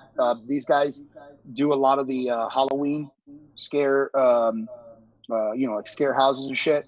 And a lot of people don't realize this, but a lot of them have really been affected this year. A lot of them, it's a good income for them to do these scare houses. So a lot of these actors have actually lost a lot of work, and people in theater have lost a lot of work. So it was cool to have them come. I brought in my friend Cecil, who he's a professional Rick Grimes impersonator. So we got him on the video, and he looks literally just like Rick. He's awesome. And yeah, man, we just had fun, and there was a porn star as well on the video. Yeah, who was the Kardashian chick? She's a porn star called Bunny Gray. She got her fucking brains blown out. Yep, because come on, man, that Kim Kardashian is probably all those fucking women, dude. Just that style, they're all fucking dead zombies as it is. So we just thought, initially it was funnier. How do you hire someone for that? Like, hey, I just need a hot chick to blow her brains out on a video. So she actually did it as a favor. Our their graphic designer, the special effects artist, his name's Larry, and he's friends with her. So he was just like, hey, if you want an extra or anything like that, she could do it. So she came in, and she had the 3D the 3D printed boobs, and we just said, okay, we have a shot. And it was supposed to be her on a blind date with a zombie, and then we come from the back and shoot the zombie. And we just thought, you know what, why don't we just fucking shoot her in the fucking head? I just think it'd be hilarious. So we ended up doing that, and it worked out. And then we initially were going to have other actors portraying the other characters, and I just thought it was funnier just to wear the masks and then just kind of do those characters, and that's it. But awesome. Yeah, we shot it within 2 days, and then we literally did the special effects and the editing. That team worked nonstop for about a week and a half. So they literally did all of that in less than 2 weeks. So it was pretty impressive what they did. And we're going to be working on a new music video too. So I'm going to keep pumping them up probably about once I thought it was extremely well done. I fucking, it was definitely a breath of fresh air from what all my friends have been putting out. Like everything's kind of like just a band playing in some sort of fucking setting. Like, no, you guys had a nice little storyline, fucking shooting people in the fucking head. I'm in. I'm into it. Yeah, I think you got to go big or go home, man. I think that's what's missing. People now with COVID, dude. I mean, I don't want to say things are cheap or anything like that, but people have time. Unless you're someone that's in the medical field or something like that. Right. But for people, they have time, they have flexibility. People are looking for work. If you're trying to get a studio time, if you're trying to get this, people will give you a good deal. Because they're hurting from work. So what does somebody write in the comments? I see you laughing. Someone wrote, Austin David Smith wants you to repeat the porn star's name so he can look her up for a research project. Listen here. What is it? What is his name? He's got like a paragraph for a name. What's Austin David Smith. Austin David Smith. Jesus is looking at you right now, son. So when you're filling that sock with whatever you're filling it with, just know that Bunny Gray. Her name's Bunny Gray. Bunny with a gray with an E. Bunny Gray, like a bunny rabbit. Yes, and that, believe it or not, that is actually her legal name. Right. Well, there you go, everyone. So now you fappers can go fap away to Bunny Gray. God damn it! I got a bunch of delinquents in my fucking chat. That's what I have. Delinquents? You mean perverts? Perverts and delinquents. Eat up, you godless sodomites. Yeah. Cool, man. All right. There is no God. Yep, just rock and roll. Anyway, yeah. Well, cheers. I'm just doing this for I'll join you. Shits and giggles, yeah. I'm not drinking it from a straw. Right. All right, here we go. Mm. Holy shit. We've had a mishap. Yep. Okay, let's see here. Bunch of rascals.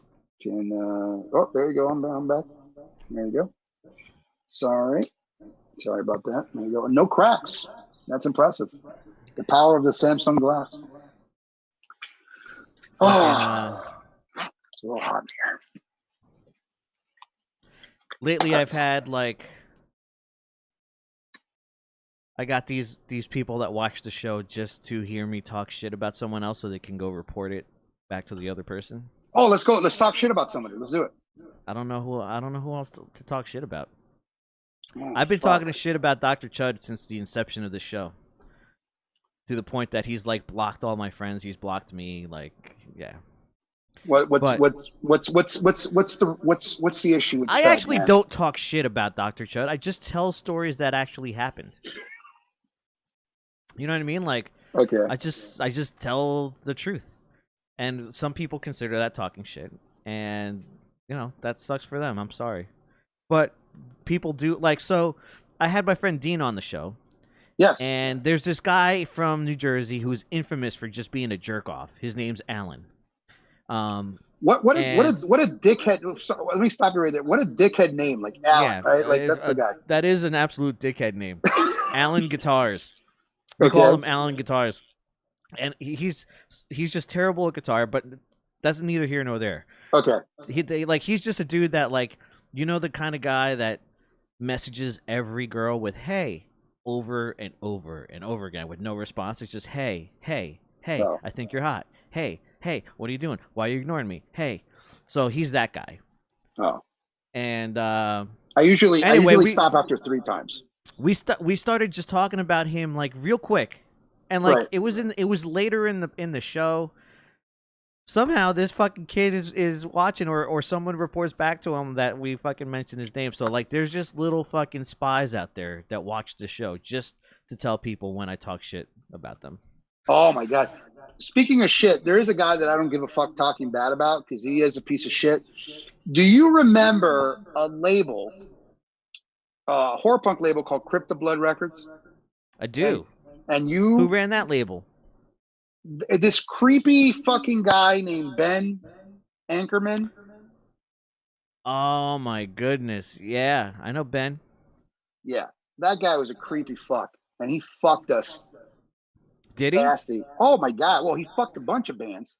But he... So what did Ben do? Because I actually never had an affiliation with Ben. I know who Ben is.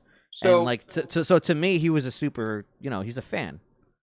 Right. So what happened with... Yeah. What happened with Ben was he teamed up with... I don't know if you remember a guy named Travis. He's a tattoo artist now. But he ran that label with Ben. And I guess Ben did all the talking. Travis was friends with Blasco. So they... So essentially, I guess they were funded, I guess, through Blasco or something like that, to that effect. So Ben reached out to us when we were the Coffin Caddies and offered us a record deal. And we saw that he had a bunch of bands. He had Nuke and the Living Dead and a bunch of other bands on the label. And we said, fuck it. So we signed a deal with Ben. And we hired, this is the first time we hired Chad Savage to do our artwork. Right. And Chad is expensive. He's not cheap. So we got to do he did an album cover for us. It looked amazing. 2 weeks out, Chad's like, "Hey man, I haven't gotten paid." And we're like, "What are you talking about? You haven't got it?" No, I haven't gotten paid. So we would go to Ben. Oh, I sent the check. I said, the classic, I sent the check. So I'm like, dude, he hasn't. He's like, well, give it back in the days when you had to get sent a check. Right. There's no Cash App, there's no right. Venmo and shit. So this went on for about 4 weeks, and he never Oh, I'll send him another check. So within that span of time, it was about 4 weeks. We get contacted by Hot Topic, and Hot Topic wanted to carry the Coffin Caddies, and so they wanted us to have our own shirt. So I told Chad, I said, listen, Chad, I'm so sorry. And I was believing what Ben was saying. And Chad, out of good faith, went ahead and created a second design for us, which was zombies with pumpkin heads on them and shit for Hot Topic. Once again, now we owe Chad for the first album And then now we owe him for the t-shirt design. So we're like, all in all, like owing him, the guy, like $1,200. And this is like early 2000s. And Ben swore left and right that he sent the check, never sent the check. Finally, after the whole shit, Ben basically admits that he never sent the fucking money. And that he was splitting with, and then that was the first time I ever got to talk to Travis. And Travis was like, "Oh, don't trust that guy. He's fucking crazy. He would like stalk people and shit, and stalk Jason and all these other people." Right. And I basically called the guy and I said, "Listen, we need to get the fuck out of this contract. Fuck you." He's like, "No, I'm not going to release you out of the contract." I said, "You better fucking release us out of the contract, or we'll go to Jersey and we'll beat the shit out of you." Like, it was like that. I think we still have the emails of that. And so yeah, he fucked us. And then the guy had the nerve, like every couple of years, he would just randomly hit me up, and then he would ask me for favors, like, "Hey, I'm going to sign a band. I'm going to sign a new band. I'm working with a new band. Would you, would you vouch for me?" Like he honestly had the balls to ask me to vouch. Another time he called me and asked me if I can sing for a band. Like, if the band would pay to fly me. I think they were called like the something bats or some shit like that. Right. Nothing bad to them, but like it was just a bunch of shit. And I was like, "Ben, are you fucking seriously calling me? Like, don't ever fucking call me again." So that's the one person that I will legitimately say that I can't, and I have to block him. Literally, I have to block him every 2 years. He'll create a new account with like a picture from like 1997, and then I have to block him. It's the same picture, and I have to block him every single time. So that's the one guy that I don't give a shit if he if he gets mad at me. So Ben is, how can I say? Have you ever met Ben? He's happy I haven't. So you've never met him? Never. No. Okay. So I have. Okay. Ben is on the spectrum. So I actually kind of feel bad for the guy. And he's a super fan, but he's definitely on the spectrum end of things. And you can't, back in the days that you're talking about, you don't know fucking Ben from Adam, right? So, like, you don't know that this dude is compromised in any sort of way, right? Like, no. Yeah. So now I feel terrible. Thanks a lot.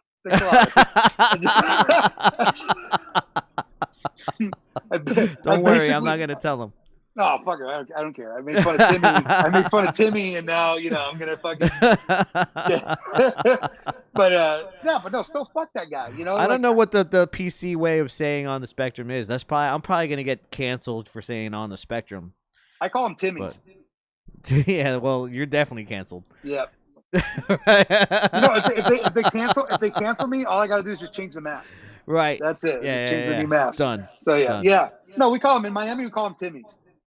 That's the it's even. I would think it's better, but no, you can't, because you can't call anybody.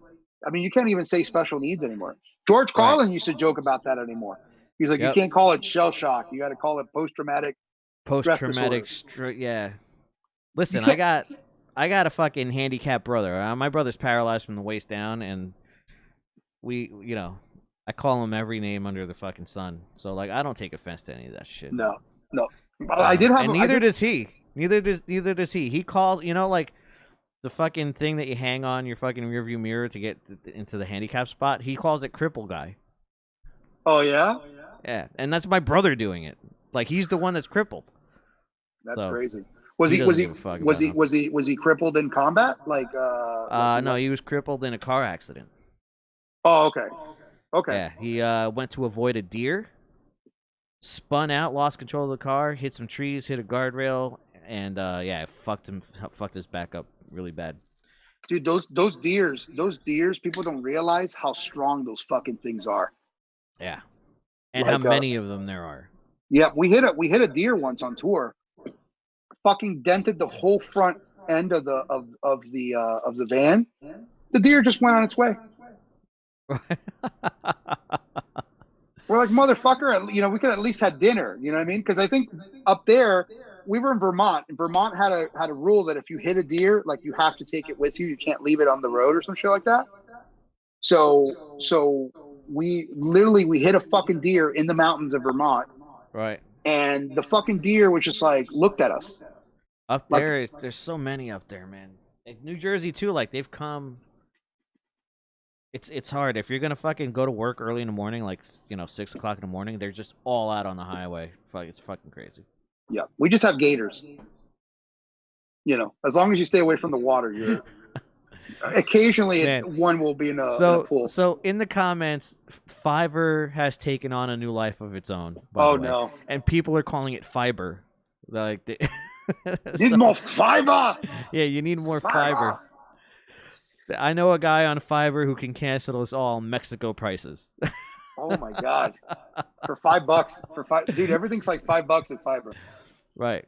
And it's Fiverr, so it's Fiverr. I've tried telling them. Now they're doing it on purpose. Fiverr. I like that. Fiverr. Fiverr. Cool. How do you feel about movie theaters shutting down, man? Are you a movie theater guy? Bro, all right. So talk to me.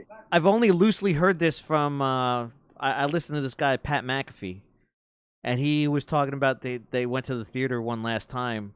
What is going on? I had no idea they were shutting down. Yeah, because a lot of theaters can't sustain the basically the retail space prices. I mean, these theaters are these spaces probably cost multi-million-dollars to run. So So did they make an agreement like we're all shutting down, or like they're just all going away? No, I think what they're trying to do is they're all trying to kind of like wait to sustain themselves in the hopes that it does come back, because essentially if your competition dies, then you're going to be the only the only party in town essentially. Right. What the irony of it is that Universal, I think it was Universal, that went ahead and said, hey, we're going to start releasing movies in like streaming platforms. And the movie theater, like AMC and all these other, Regal, was like, fuck you. We're boycotting Universal movies from now on. We're not going to play any Universal movies because you guys are not backing us up. And then now all the movie theater companies are closing down. Regal closed down. Right. So it's like, in a way, it's like Universal realized that the future is here sooner than what they were expecting. But now, I mean, you can buy a fucking 70, 80, God damn it. The phone keeps falling. You can buy like an 80-inch screen for like $400. Yeah. At Walmart. Yep. And then a good surround sound system, like the Dolby surround sound systems, you can literally buy those for like $100, $200. So you can reenact that experience at home and not have to spend like $50 on popcorn. Yep. You know what I mean? So that popcorn is so good though. It is. And an icy, like get a Coke icy with some popcorn and some Reese's Pieces. I don't know about the. That's icy a movie thing. experience. I don't know what the icy thing, man. We're gonna have to. You don't know icy? The fucking no, icy. No. I know what icy is. This motherfucker. No, it just doesn't fit your image, man. I can't see you there at a movie theater with dressed all in black, all metalled out with your long hair. With the little bear on my cup. Yeah, a little polar bear and shit with a scarf.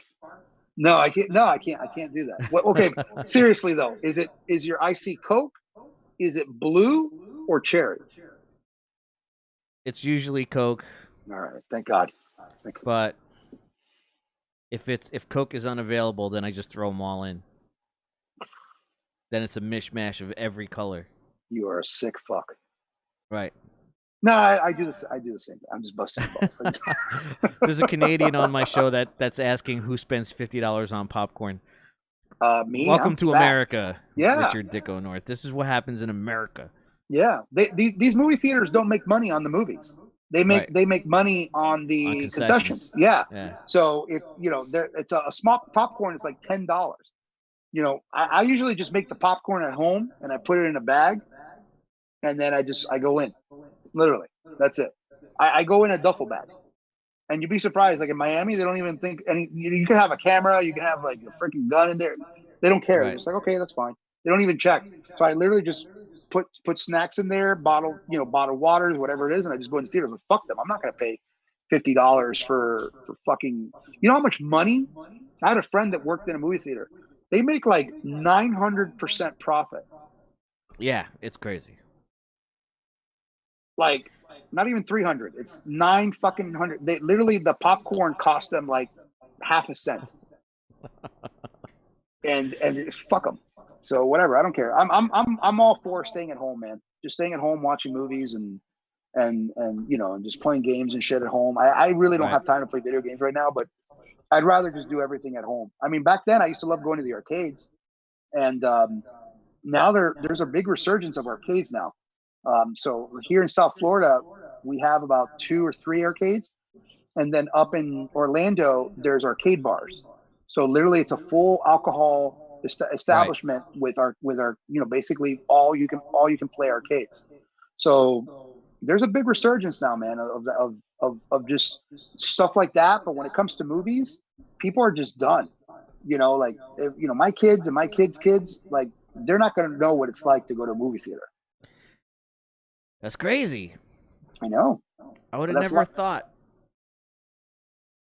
This year's just it's like we've entered this alternate universe. Like, I don't know. The Earth must have got hit by a fucking asteroid, and like it just upon impact it glitched us over to this other reality.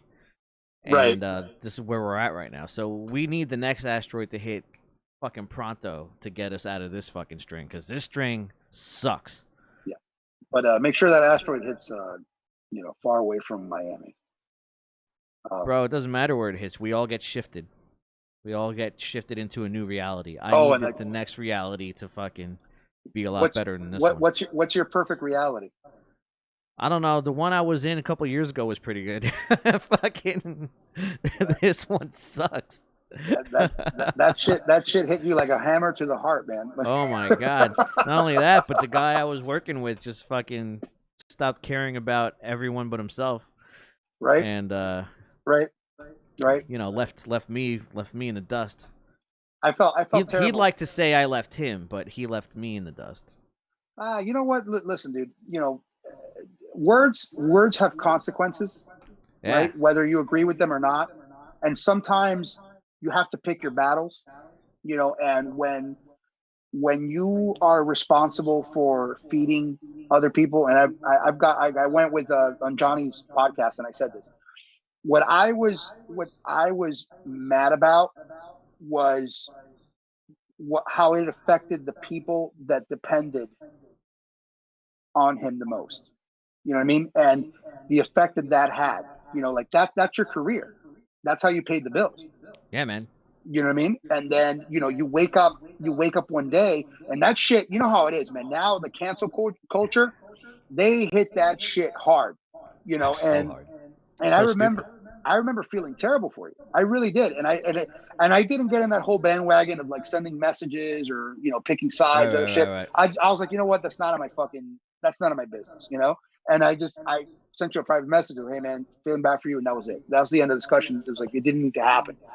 But I felt terrible for you. I felt terrible for you. I felt terrible for the rest of the guys, because I knew that was essentially the end of, you know, that's basically like your building catching on fucking fire, you know, and that's it. Like, that's how I view it. Hold on, let me fucking. I view it as this guy set the building on fire on purpose. Didn't tell me that he was setting it on fire, and I only learned about the fire when I woke up. And by then it was too late. The house was almost already burnt down. And fucking, then, like, he's upset that I'm upset that the house is burnt down. Like, what? That makes no sense. You're the one that did this. Yeah. I just hope one day that, you know, he wakes up and he realizes that you know, words, you know, that words can motivate, but words can also hurt. Yeah. And that you have to be, you don't have to agree. And I know that was always a big thing. Like, listen, he's found the Lord, so I'm sure the Lord will show him the way to righteousness, and whatever the fuck he needs to find, I'm sure God will lead him there. Yeah.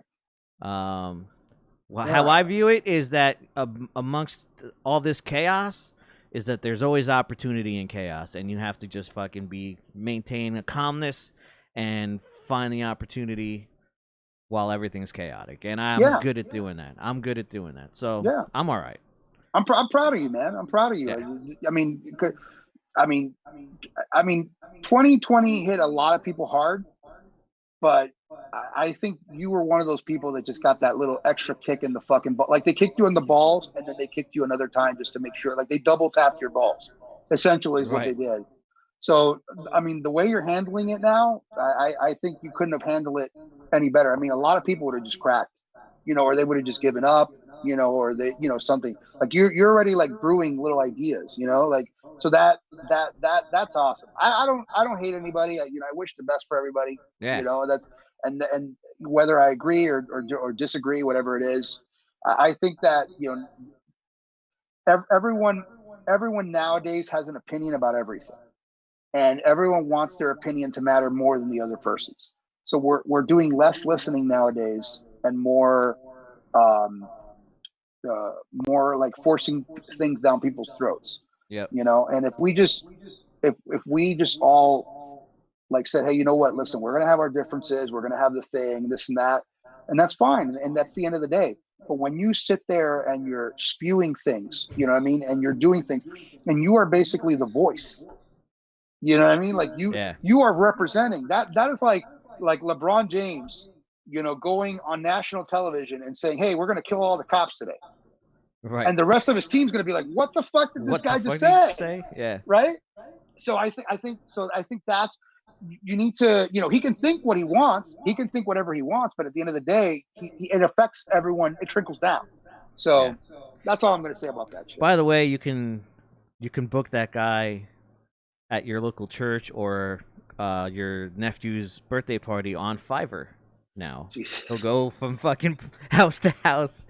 All you have to do is go on Fiverr, and you can get the former lead singer of the Misfits to your house, and for $5. Fucking for $5. That's the goal. Mexico prices. Which is apparently he's against. Right. So, people are commenting on your mask. Saying that it must have badass batteries because these fucking lights just don't go away. Duracell, baby, give me that sponsorship. Duracell. I don't use none of that Chinese shit. I remember back in the 90s, we toured New York, and I swear to God, we were like in rush hour traffic in the city, and some fucking guy knocked on our van and was like, "Hey, you guys want to buy some batteries?" We're like, "Yeah." He's like, "I got 100 batteries for $5." We're like, "Fuck, that's a deal." So we bought the fucking battery. We had the Walkmans back then. I don't think the kids know these days about the Walkmans. Right. So we bought, dude, those were the worst fucking batteries. Those things, like, I think it was like less than a song. It's just the intro of the song and the battery would die. And so Duracell. And I change them every time. So every time I do like a podcast or whatever it is, I change the mask, and it's LED, so they don't consume any like a lot of electricity, and they don't burn my face. Because if I use other lights, I barely burn my skin alive. It's not bad. But the new masks are going to look good. Yeah, the new masks are going to be really, really cool. We're going to showcase them in the right. So are you getting Halloween. it fitted? Are you getting it fitted right on your face? The new one, the new stuff. Yeah, kind of. Yeah. So they're more like latex masks, and then we have to redo the LEDs, which is something else I have to redo on them.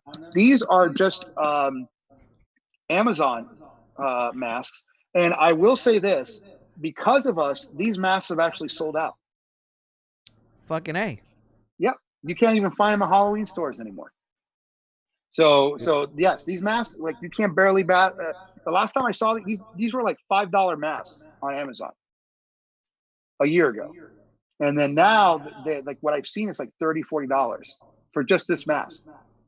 So I think we're doing something right. We've popularized That's awesome. Yeah, we detailed them though, so they're a little different, and we add, and some of them have different designs on them and shit. It's my inner child, basically. All right, well, are you pouring another drink? I am.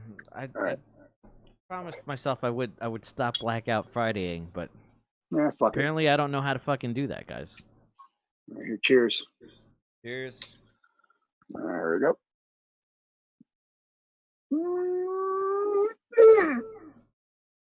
By the way, my fellow Fuck! God damn it, that burns. My people out there in the internet, is my camera better?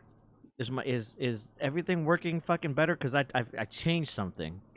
I can see your dimples. I just want to know if it's better than the previous shows, and like the green screen should be fucking better. So let me know. Let me know if things actually look better this time around. I'm not getting that delay anymore. Like, I'm fucking pretty happy with what's going on here. All I see is a green screen, so I can't. Yeah, you get the bootleg experience. These people get the real experience. That's bullshit. You should do the whole bells and whistles, man. Like the whole. I just don't get it. Oh, because I'm seeing you in real time. I guess that's what it is. You're seeing a raw feed. You're in the Matrix. I'm seeing the Matrix right now. People are seeing the. Okay, got it. All right, cool. My face looks brighter. Well, as you know, the lighting's really good. In fact, every time I look up at the light, it blinds me. Oh, Ray froze. Look at that. I start talking about my camera and Ray freezes.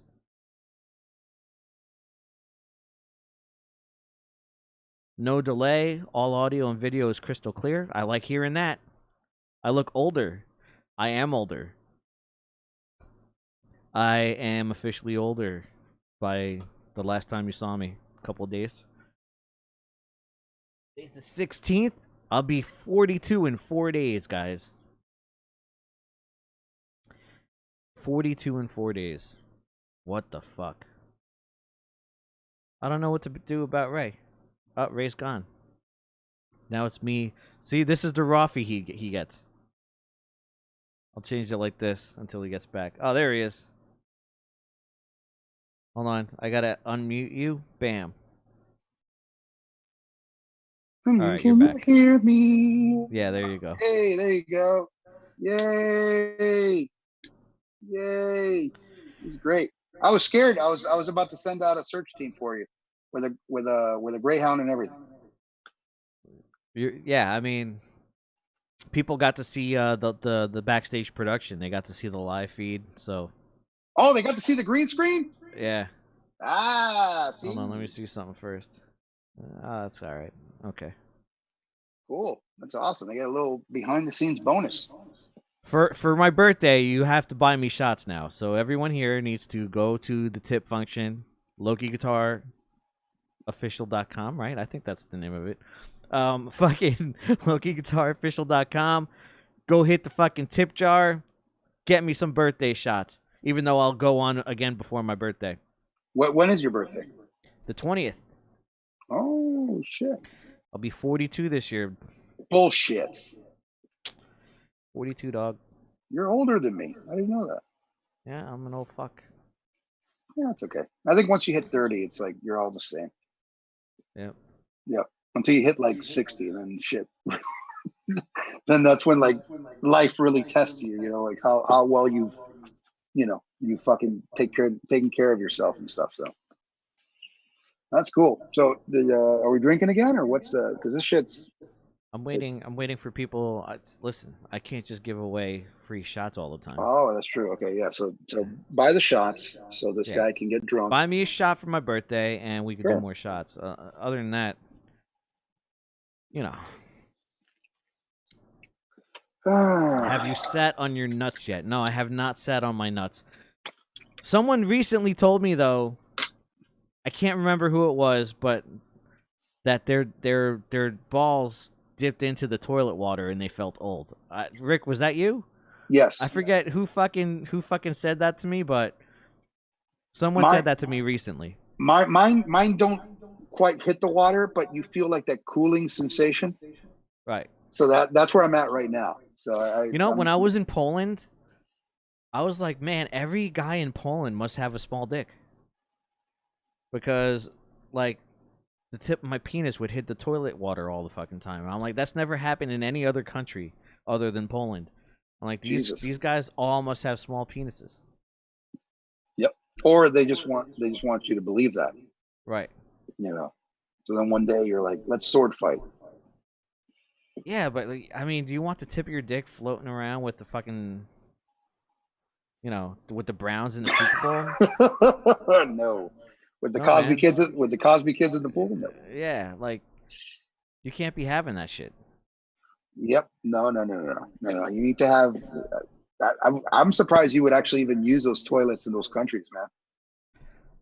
Dude, it's probably fine. Yeah, It's that's probably what they. fine. That's what they said about the virus, right? It's gonna be fine. Yeah, Joe is not buying a shot. I'll tell you that right now. Joe ain't got money to buy me a shot. Nope. So people are in the comment section trying to fucking buy shots. Okay. Yeah, Joe's not buying a shot, guys. I'm sorry to tell you. Joe won't buy shit. He'll buy cigarettes. Right, he'll buy cigarettes, but he ain't buying me a shot. Nope. I, I think Joe has broken the Guinness World Record for most cigarettes in 1 hour. Damn. That I've ever seen somebody. He's that dedicated. He's really that dedicated. Rick Rio is saying that he tries to lighten his nuts 2 to 3 times a day so they don't dip in the water. How do you lighten your nuts? You put like crest whitening and Are shit you jerking on your balls? off 3 times a day? What are you talking about? Lighten your nuts? Yeah, man. You get, what does that mean exactly? You get crest whitening strips, and then you lay them flat on your balls, and then you put the UV light, right? And that's it. And then you get white crystal balls.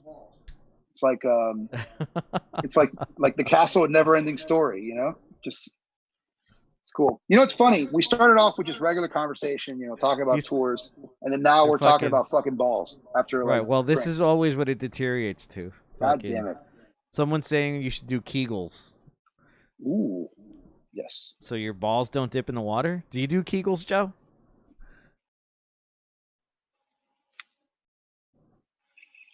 Morning sex, and nooner sex, and right before bed sex. You get sex 3 times a day, every day? I don't believe you. Damn. You're married, dog. I definitely don't believe you. That's bullshit. And if you are telling the truth, tell Judy I will do anything she wants. Because I want some of that action. You just put that guy's lady on blast right there. No, his lady sister. Oh, okay. Sorry. Right. Sorry, sister. Right. I can't see anything. I can't see any of the comments. So I don't know what the fuck. I'm trusting you. You could be giving me false information right now. And, right. No, it's all true. Okay. No, I believe you. I'm just saying. People are asking Kegels for nuts. Is that a real thing? I don't know. Ask Joe. Hey, make that trending right now. Hashtag Kegels for nuts. Kegels for nuts. There you go.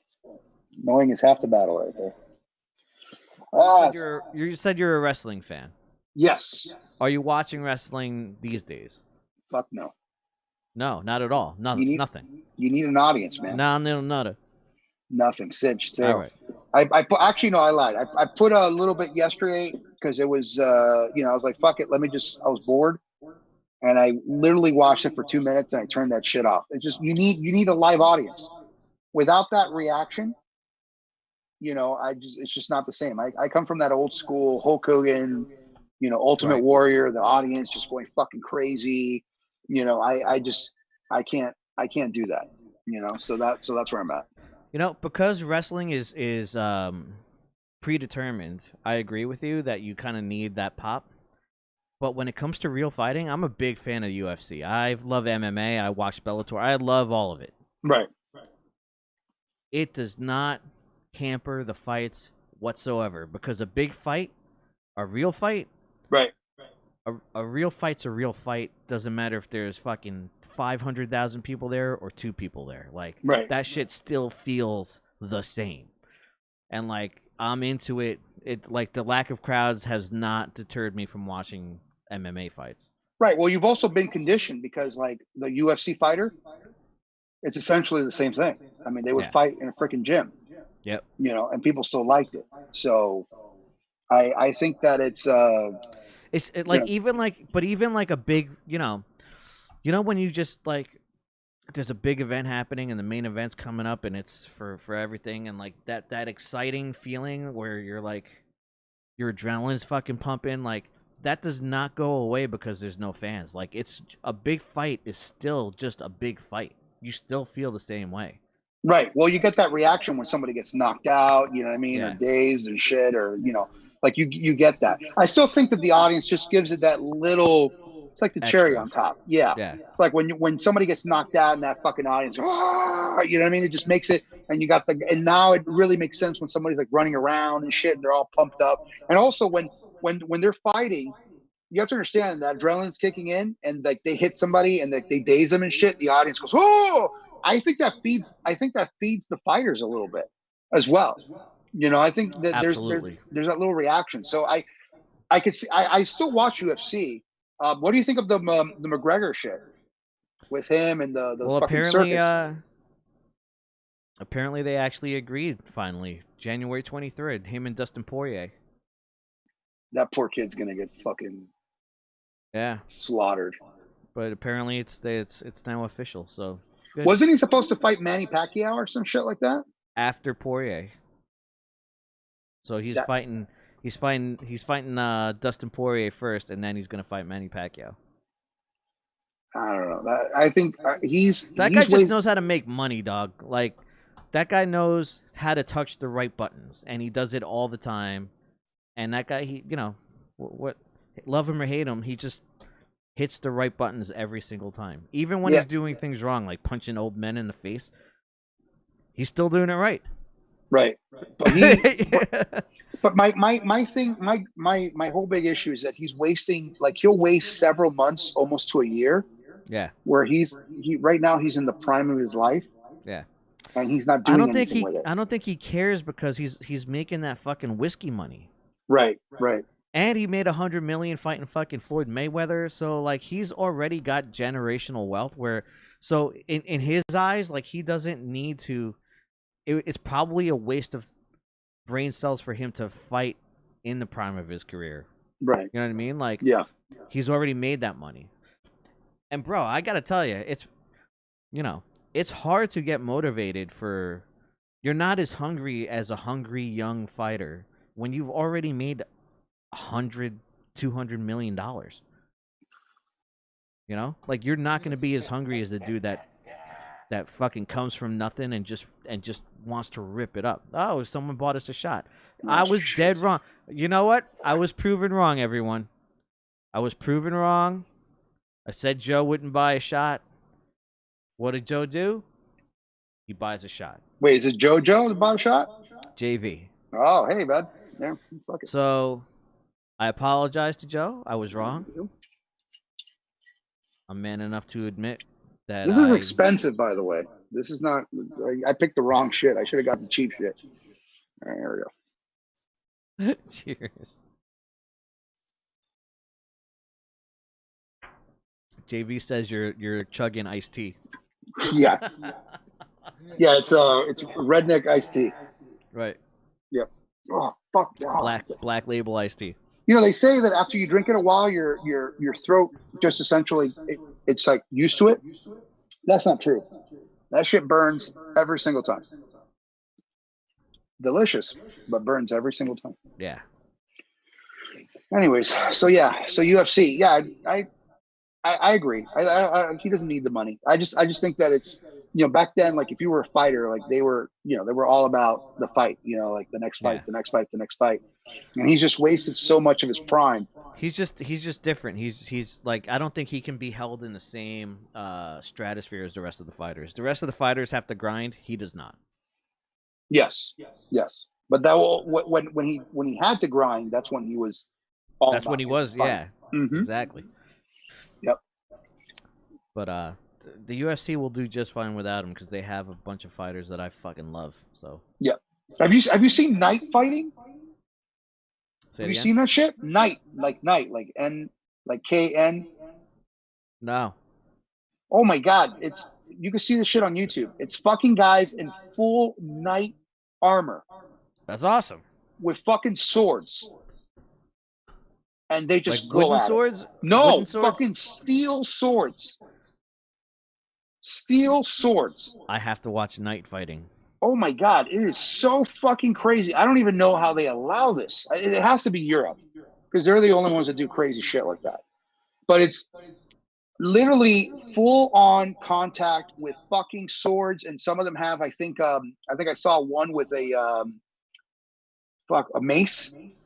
The guy had a fucking mace in his hand. I'm like, how are they allowing this shit? Yeah, huh? It was, I mean, I couldn't turn away. It was awesome. And then the other one was like these like 4-on-4 MMA fighting. Have you seen that one? Yes, I have seen that. Yeah, That's it's fucking like a crazy. It's like a elimination chamber kind of where, yeah.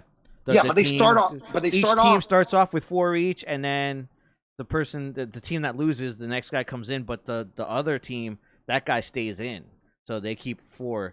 And some dude, I've seen teams win without ever fucking losing. That Yeah, first guy will annihilate all 4 people. that's fucking insane. Yeah. That can't be that can't be Canadian or American. I think that Right. No, yeah, that I don't know where that happens. that's cool. So where's everyone from?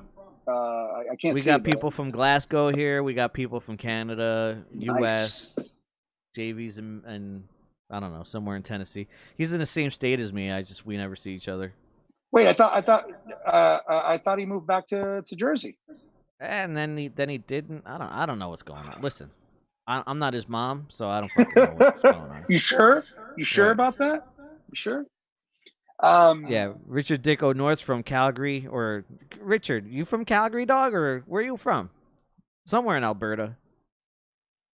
Beautiful. Rick Carrillo's in Laredo, Texas. Nice. Jeff's in Baltimore, kind of. Kind of. Austin David Smith. I don't know where Austin David Smith is from. Yeah, where are you from, Austin David Smith? I don't know. Who founded Probably the Jehovah's same Witness? state that Benedict Arnold was from. But I don't know. Cool. Buy more shots. See, this is how it fucking goes wrong every time. You are a bad. He's already like, buy more shots. You're well, yeah. I'm trying to help you out. From parts unknown. Yeah, that's where he's from. Yeah, from Death Valley. From Death Valley. The Undertaker was from Death Valley. No, he's not. He's from fucking Oklahoma. But what was I going to tell you? So let me ask you a question. I'll put you on the spot. Austin Davis is in Pennsylvania. Curtis Grant is in Utah. Utah. Your state does not suck, Curtis. No, you know this. You know this. I live in Florida. Trust me. In fact, I love the mountains, Curtis. If I could go to the mountains, I would fucking love it. I love the mountains. I love the snow too. Dude, I can see you all fucking God of War and shit, like living in a cabin in the freezing cold with like a big beard. I would absolutely do that. I would absolutely fucking go just live like the Unabomber and just live in the snow. Absolutely. Like Little House on the Prairie and shit with a pet bear. I say Unabomber, you say Little House on the Prairie. Okay. Oh my God. Hey, listen, man, that was a hit show back in the day. It was you watch Bob Ross, and then it was followed by Little House on the Prairie. And I never understood what the fuck Little House on the Prairie was. Was that the Michael Landon guy? Yeah, Michael Landon. My grandmother hated that guy. Really? I thought he was like beloved. I don't know. She always used to curse off Michael Landon. Yeah, he was probably like the heartthrob of that era or some shit like that. I don't know. JV says you owe him a $5 for using his spooky lights. I've already said that you have the same lights in the background. What do you mean by the lights? Yeah, the Halloween lights up. Yeah. Joe, listen, mine are cooler, man. It's not about who did it first, man. It's about who does it better. Right? Learn. Damn it. I thought he was talking about my mask. I was like, I've never seen JV with a mask on, with lights on. So that can't be what he's talking about. But yeah, no, listen, man, thank Walmart. You know, Walmart makes everything possible for cheaper than fiber sometimes. Yeah. So hey, Joe, what do you think? Should I keep the blood spatter? I mean, only for Halloween. This is I'm just trying to be, with the current times here. It's fucking October. Everyone's trying to be spooky. I figured I'd throw blood splatter on. Like, we're framed by blood splatter, basically. Oh, you should do pumpkins.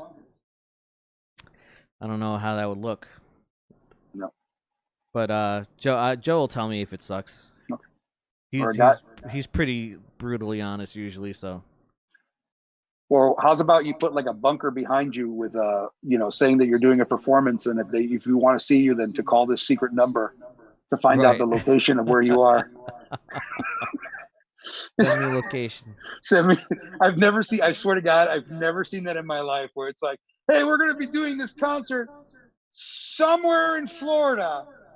And if you message this person, we will let you know the location, the secret location of where this is going down. Yeah.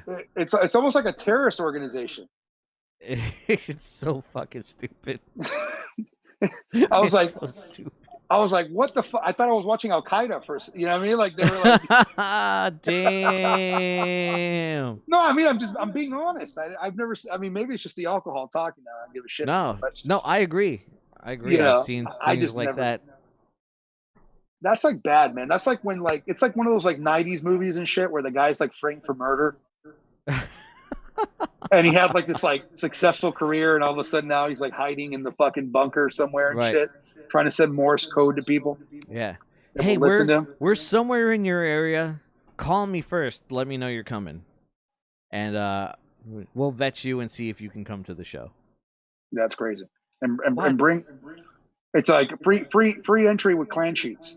Well, you know why they fucking did that is there was like death threats, or people threatened to burn a place down or something. See, I think that's stupid. I mean, it's both sides of the spectrum are fucking just stupid. Listen, I agree. I don't think cancel culture, fuck that shit. I'm not a fan. I don't endorse it. I hate it. Yeah. However, you need to be self-aware of where you're living. Like, right. There needs to be self-awareness. But right. Or check this out. This will blow your fucking mind, right? Shut the fuck up. Right. No. Just shut the fuck up about it. He can't do that. No, well, I mean that's his right. Right? But everything has consequences. Right? Yeah. So or has, good things and bad things. So at the end of the day, Joe is saying that you ain't got the funds to rent his lights. This is a light war now. We got a light war. Yeah, I'm sorry. Joe, you didn't answer my question. Is the blood stupid or is it all right? He doesn't give a shit. Temporary. He just gives a shit about my lights. That's all. Yeah. I actually have more lights, Joe. So if you want to go down, we got another donation. Oh, fuck me. The blood's all right, he says. All right. Can you get it running up the walls, though? I could probably get animated blood. That's a very high production. Pay for that shit. It's a very high production. Rick Carrillo, thank you for buying us a shot. All right. So okay, here we go. Fuck me. Cheers. Cheers.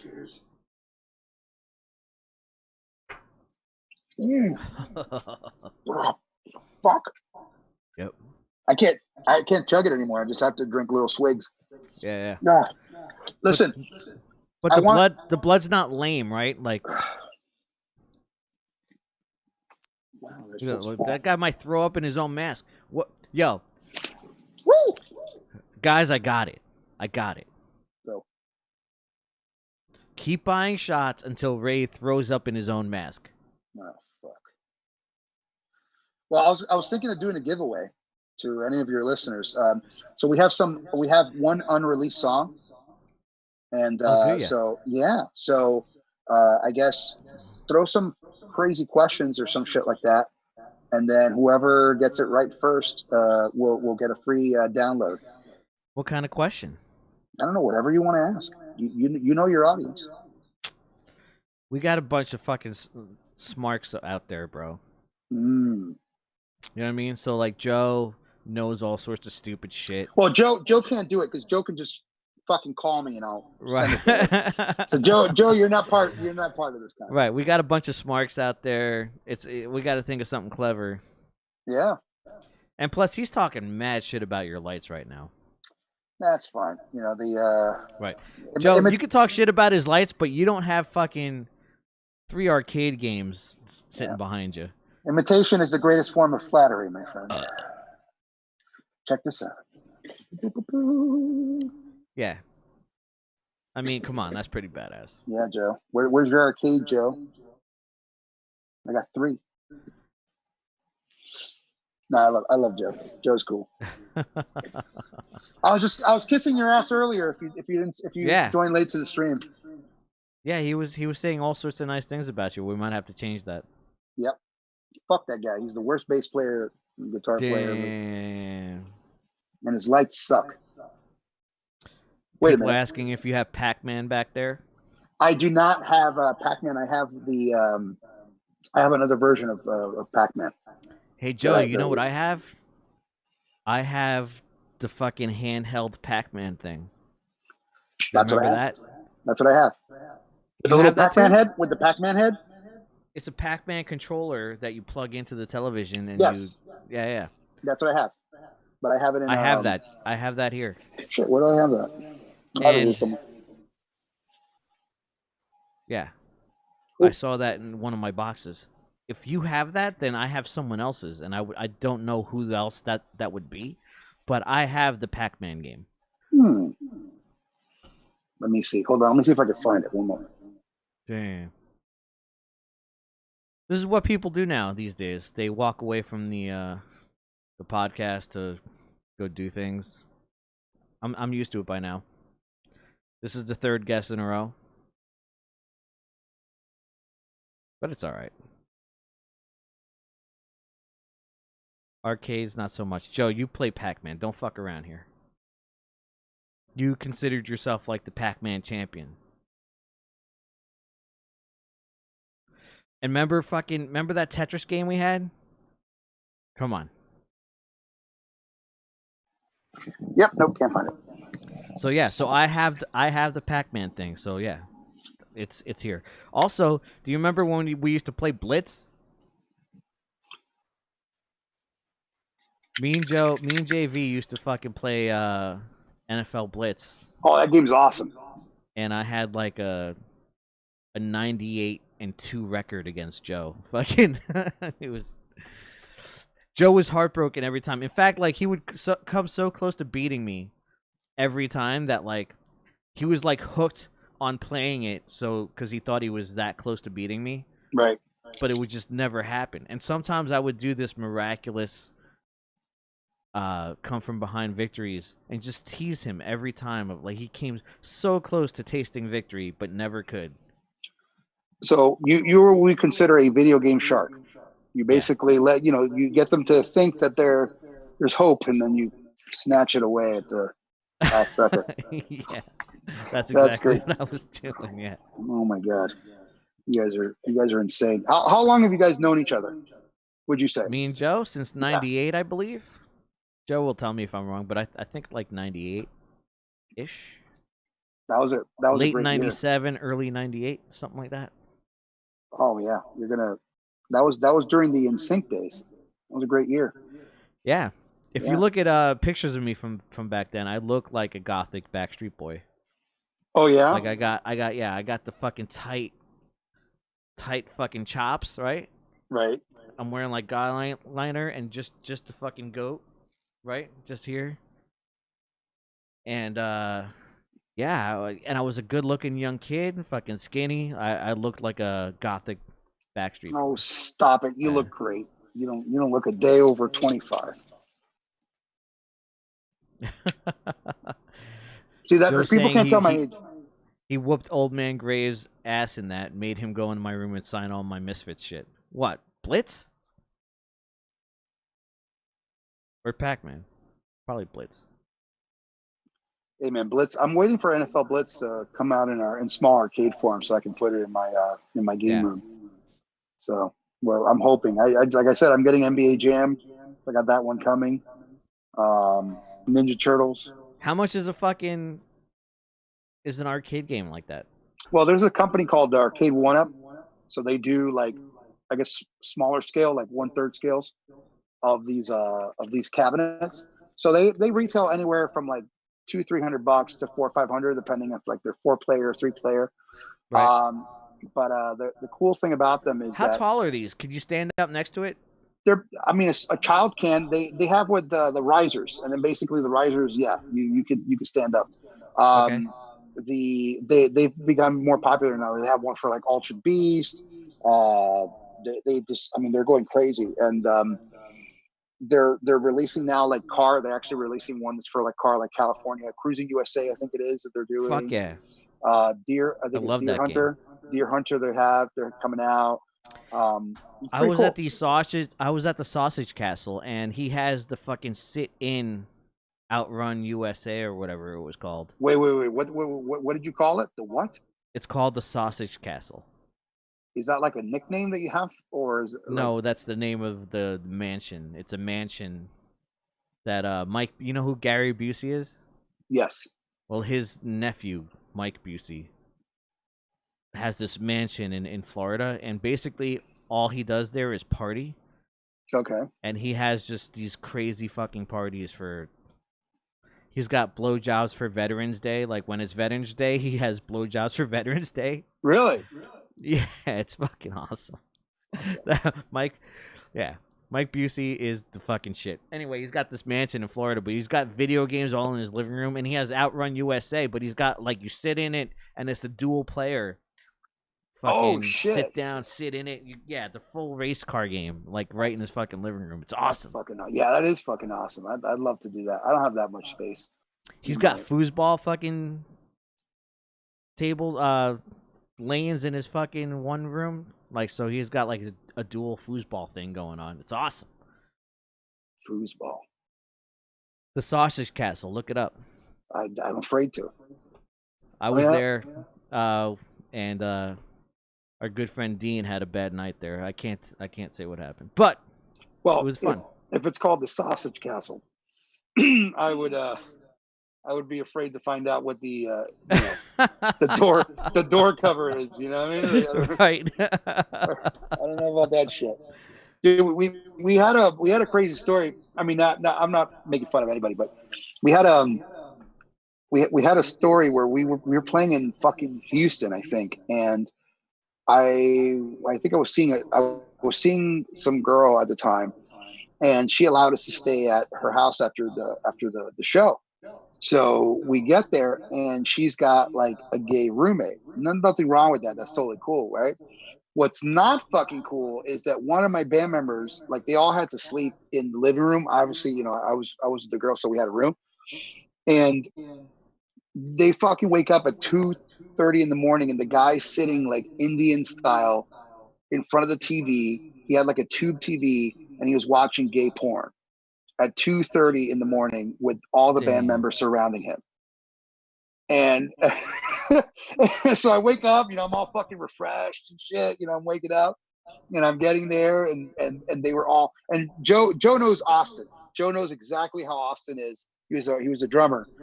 So apparently Austin slept, all the band members slept with their backs against the walls. That was like their whole shit. And I was like, oh my God, man. There's some crazy fucking shit out there. But I've never heard of the Sausage Castle. And I live in Florida. Never heard of it. And I'm sure that I will probably never ever. It's like north of Orlando. How the fuck did you? How did you guys get in there? Like, what, you were on tour? And we got an invite. We got an invite. It was spectacular. I have footage, I have video and pictures. Yeah, it was awesome. No. Don't ever release that. No, I can't. I can never release it. No, yeah. Unless I really. No, it's awesome, but if I really want to incriminate people, then I can release it. Oh, that's why you gotta be careful these days of what you fucking do. Right. Not what you say; it's what you do. It'll come back to haunt you. Fucking. See, the thing is that like there comes a point when I don't care about incriminating myself. I'm fully transparent that I do a bunch of terrible things that no one else should do,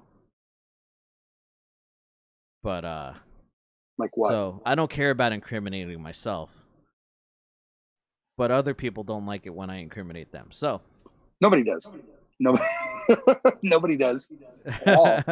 unless you really fucking deserve it, and then then you're doing a disservice to the public if you don't tell somebody something. So yeah, no. I totally agree. I totally agree. Oh man, I think here. Oh It's almost shit. time. Yeah, it's almost It's, time. it's almost time to end this. I know. 2.5 hours. I You know. know, And I I don't haven't know. had to go to the pee. I haven't had to go pee once. It's amazing. Right. Well, my last guest just got up and walked away from the screen. Oh Someone well. was asking about your Umbrella Corporation shirt. I'm like, I don't want to. I don't want to go. I don't want to make fun of them too hard, but Who, me? because not everyone knows what that is. Oh, wait, who's making fun of the what? No, they weren't making fun of it. They were asking what it was. Oh yeah, Umbrella Corporation. Yeah. They're responsible for the COVID-19 outbreak, Right. and they're based in Japan. Wexler created the fucking COVID-19 That's outbreak. right. That's right. Yeah, fuck it, bro. You gotta. Yeah, I mean, half of this fucking world has turned into zombies as it is. Yeah. Have you seen that new video from What was the other guy? Leon? Leon? But see, he was with the good guys. He was trying to Right. stop Umbrella. Yeah. So fuck him. No, I'm for the outbreak. I was very disappointed because everyone was like, oh shit, the outbreak. Everyone's gonna be zombies. There was no fucking zombies. Do you know about Five Finger Death Punch? I'm sure they're your favorite band. They just released a new song. Yeah, did you see the video for it? I did. I thought I kind of liked it. I know it's very controversial. I saw the new shit because I had a playlist going of like all the new releases from the last couple of weeks, Right. and that popped on, and I'm like, yeah, nah, I'm not a fan. I can't condone what they're doing over there, but I did see it. Yeah, no, I mean, I liked it visually and what they were, what they were kind of trying to Right. portray. I personally, whatever, it's here or there, the music. I'm more of a power metal guy. I don't even really even listen to horror punk anymore. I think there's a couple of bands that I've listened to. Is there any bands that you are like you should look for that you think that have really kind of made you go, oh shit, that sounds pretty good? What, recently? Recently, yeah, recently. Nah, dude, I've stopped. My intake of music as I get older slows down more and more because I don't no there's no good excuse for it. It just has slowed down. And it's not cuz I don't want to infiltrate my mind with other people's ideas. It's just Right, I don't know. It just has stopped. right. I tried, like I said, I put all the new releases on and like none of it stuck. Like I heard stuff, I listened to it, but like it was kind of just like wallpaper, you know? Right, right. So there's nothing that's really stuck to me in the recent present. Yeah, I agree. I mean, there's some stuff that I enjoy, and I think there's some good up and coming people that are Yeah. doing stuff. But I think I don't know. Just every time I hear something, and it just sounds like something that someone was doing like 20 years ago. You know what I mean? And not in a good way. It's just like Yeah. it's like when you make a copy of a copy of a copy of a copy. The end result is never good. But no, I think now I think with this whole COVID thing, I think people are starting to really think outside the box, like we talked about earlier, and Yeah. creating some fun shit. Like they're taking risks. It's like fuck, I got nothing else to lose. So I think I'm excited for We're that. all home. You might as well throw everything at the fucking board and see what sticks, man. Right, right, yeah. I mean, as opposed to what? Not doing That's shit. definitely what I'm doing. I'm just fucking what can I hit with here? Should do more of that. You should do. Yeah. You should get with Joe since he's like 5 minutes away from you somewhere in Tennessee. He's Um, 2 hours away. It's not that close. oh, that's not too bad, man. 2 hours Yeah. is nothing. Shit. Shenanigans, guys, shenanigans. We're doing one last shot before the show ends. All right, here we go. Dude, Ray, you've been an awesome guest. I Hey, fucking appreciate you, brother. thanks for having me, man. I wish you Appreciate it. nothing but success. Thank you. Thank you so Cheers. much. Cheers. Fuck this. Oh, I can't use this.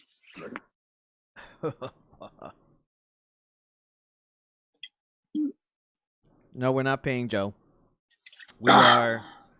Listen, if you go to my website, LokiGuitarOfficial.com, Yeah. send your tips. Don't worry, I'll give some to Joe. Or you could take those $5 and you can go to Fiverr and you can pay them to That's pay what I'm you. saying. Yeah, Fiverr. to pay you. Yeah. So technically, it'll cost more than $5 because you're adding the tips. But Carrie, I'm not gonna learn how to make soap. However, we can work out a fucking deal where you make the soap for me, and we'll make some designs on the soap. I'm not gonna learn how to make soap. That's just not in my wheelhouse. well, the part of the soap is the most important part is the rope. Right. We don't even use soap here. Nope. Irish Spring body wash. Right. You know. No, if people just Bro, you're not Joe thinks he's canceled because I stopped having shows on Mondays. He's not canceled. You just moved. You're moved. Your show has moved to a different day. You guys should do it. You guys should do like a show like at 8 a.m. and just call it Morning Joe. Joe will not. He'll still be awake. No, he'll be asleep. It'll just be like live. It'll just be live of him sleeping and then just you talking. I think that'll be hilarious. If you ask him, he doesn't sleep. So yeah, he does. He sleeps like a dead body, bro. I'm gonna tell you, he sleeps like a dead fucking body. We thought a couple of times he was like done. Oh shit. So he's cool, man. No, if people want to check out new music, we do have that website, the www.supermonsterparty.com. And nobody got the free song, so fuck you too. And supermonsterparty.com, guys. All right. Yep. And you're on Bandcamp, right? We are on Bandcamp, and then by the 31st, we should already be on Spotify and then all Apple, iTunes, all that good shit. Right on. All right. I'm also on Spotify, guys. By Loki. Right now, it's fucking mapped to a different artist, and like this artist happens to be like a trance guy. So like all the rest of the albums on the artist profile are trance hits, and then my record. But it's gonna be mapped to the right place soon. So yep. Yeah. DJ Loki in the house. I'll take control of that profile and I'll start getting on playlists and shit like that. Guys, I appreciate you. Austin, Rick, Carrie, fucking JV, Richard Dicko North, Lynette, Chris, everyone that fucking joined in with me, Rick Carrillo,